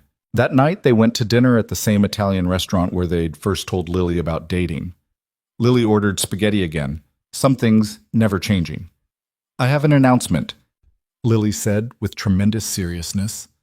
"Now that Mom is officially my mom, I think we need to get that dog." Ethan and Vivian looked at each other. "We'll discuss it," they said in unison. Lily grinned because she knew she'd already won. 6 months later, they adopted a rescue golden retriever named Neptune, who destroyed 2 pairs of shoes, 1 couch cushion, and all remaining pretense that their house was ever going to be perfectly organized. Life continued its messy, imperfect way. Ethan got recruited by 3 different companies but stayed at Vivian's firm because he liked the work and the people. Vivian started a foundation for foster kids with Emma's help. Lily got accepted into a special science program for gifted students. They fought sometimes, made mistakes, apologized, forgave, tried again. Margaret said that was called being human, and they were getting better at it. 2 years after moving into their house, Ethan woke up early on a Sunday morning. Vivian was still asleep beside him, her hair spread across the pillow. Through the window, he could see Sarah's memorial tree, now taller, its leaves brilliant red in the October morning. He thought about the last 4 years, about grief and survival, about learning to open up again after loss, about building a family from the broken pieces of 2 lives. He thought about the man he'd been, drowning in responsibility, barely holding it together, isolated in his exhaustion. And the woman Vivian had been, ruthless, lonely, convinced that caring about people meant inevitable pain. They'd both been right, in a way. Caring did mean risk. Love did mean vulnerability. But isolation meant dying slowly while still breathing, and they'd both been doing that long enough. Lily appeared in the doorway, Neptune at her heels. She was 11 now, taller, somehow both more mature and more herself. "Pancakes?" she asked hopefully. "Pancakes," Ethan confirmed. "Can I wake Mom?" "Let her sleep a bit longer. She had a late meeting yesterday." "Yeah." They went downstairs together, daughter and father, dog trailing behind. In the kitchen, Ethan made pancakes while Lily narrated every fact she'd learned that week about deep-sea creatures. Neptune begged for scraps. Steve the cactus presided over everything from his spot on the counter, now absurdly large and thriving. Vivian came down 20 minutes later, drawn by the smell of coffee and the sound of her family. She kissed Ethan good morning, ruffled Lily's hair, fed Neptune a piece of bacon she thought no one noticed.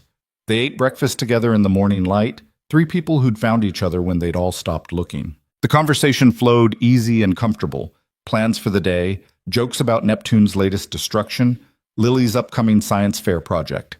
It was ordinary, mundane, exactly what Ethan had thought he'd lost forever when Sarah died. But he'd learned something in the last 4 years that maybe everyone needed to learn eventually. Life doesn't end when you lose something irreplaceable. It just changes shape. And if you're brave enough to stay open, to risk the pain of caring again, you might discover that you have more capacity for love than you ever imagined. That's what Vivian had taught him. Not that you could replace what was lost, but that you could build something new without betraying what came before. That honoring grief and embracing joy weren't contradictions. They were both parts of being fully human. And that sometimes the people who look the most untouchable are just scared. Sometimes the Ice Queen is really just a lonely woman who learned too early that caring meant losing. Sometimes the exhausted single father who seems to have it together is barely holding on. Sometimes love means seeing past the armor people wear and choosing to stay anyway. After breakfast, they walked to the park with Neptune. Lily ran ahead with the dog, her laughter carrying back to where Ethan and Vivian walked hand in hand. "I was thinking," Vivian said, Maybe we should visit the aquarium next weekend, for old time's sake. The place where this all started? Where I first met Lily. Yeah, seems fitting. She squeezed his hand. Plus, she's been asking about a specific jellyfish exhibit that just opened. Of course she has. They walked in comfortable silence for a bit. Ahead, Lily was trying to teach Neptune to fetch, with mixed success. Are you happy? Vivian asked. It was a question she still needed answered sometimes, like she couldn't quite believe this was real. Ethan looked at his daughter, his wife, their ridiculous dog. He thought about their chaotic house, and their chosen family, and all the imperfect beauty they'd built together. Yeah, he said. I'm happy. Are you? Terrified and happy, Vivian said, echoing their conversation from years ago. But mostly happy. Good. That's all any of us can ask for. They caught up to Lily, who immediately started explaining her new theory about why jellyfish were the perfect organisms. Neptune barked in agreement, or possibly just because he liked noise. And in that moment, walking through a Seattle park on an ordinary Sunday morning, Ethan understood something fundamental. Healing doesn't mean forgetting. It means carrying your losses with you while still reaching for joy. It means honoring what you've survived while building toward what comes next. Sarah would always be part of their story. The tree in their garden proved that. But so would this. The laughter and chaos and imperfect love they were creating every day. That was the real lesson, Ethan thought. Not that you moved on from loss, but that you moved forward with it. Not that you replaced what was gone, but that you made room for what could be. And if you were very lucky, if you stayed open despite the fear, you might discover that you were capable of more love than you ever thought possible. That broken people could build beautiful things together. That family wasn't just about blood or history, but about choosing each other every single day. That sometimes the billionaire nobody dared to love just needed someone brave enough to see her. And sometimes the exhausted single father just needed someone willing to stand beside him. And sometimes a smart, fierce 8-year-old knew exactly what both of them needed before they figured it out themselves. Life wasn't perfect. It was messy and complicated and sometimes still hurt. But it was real, and that made all the difference.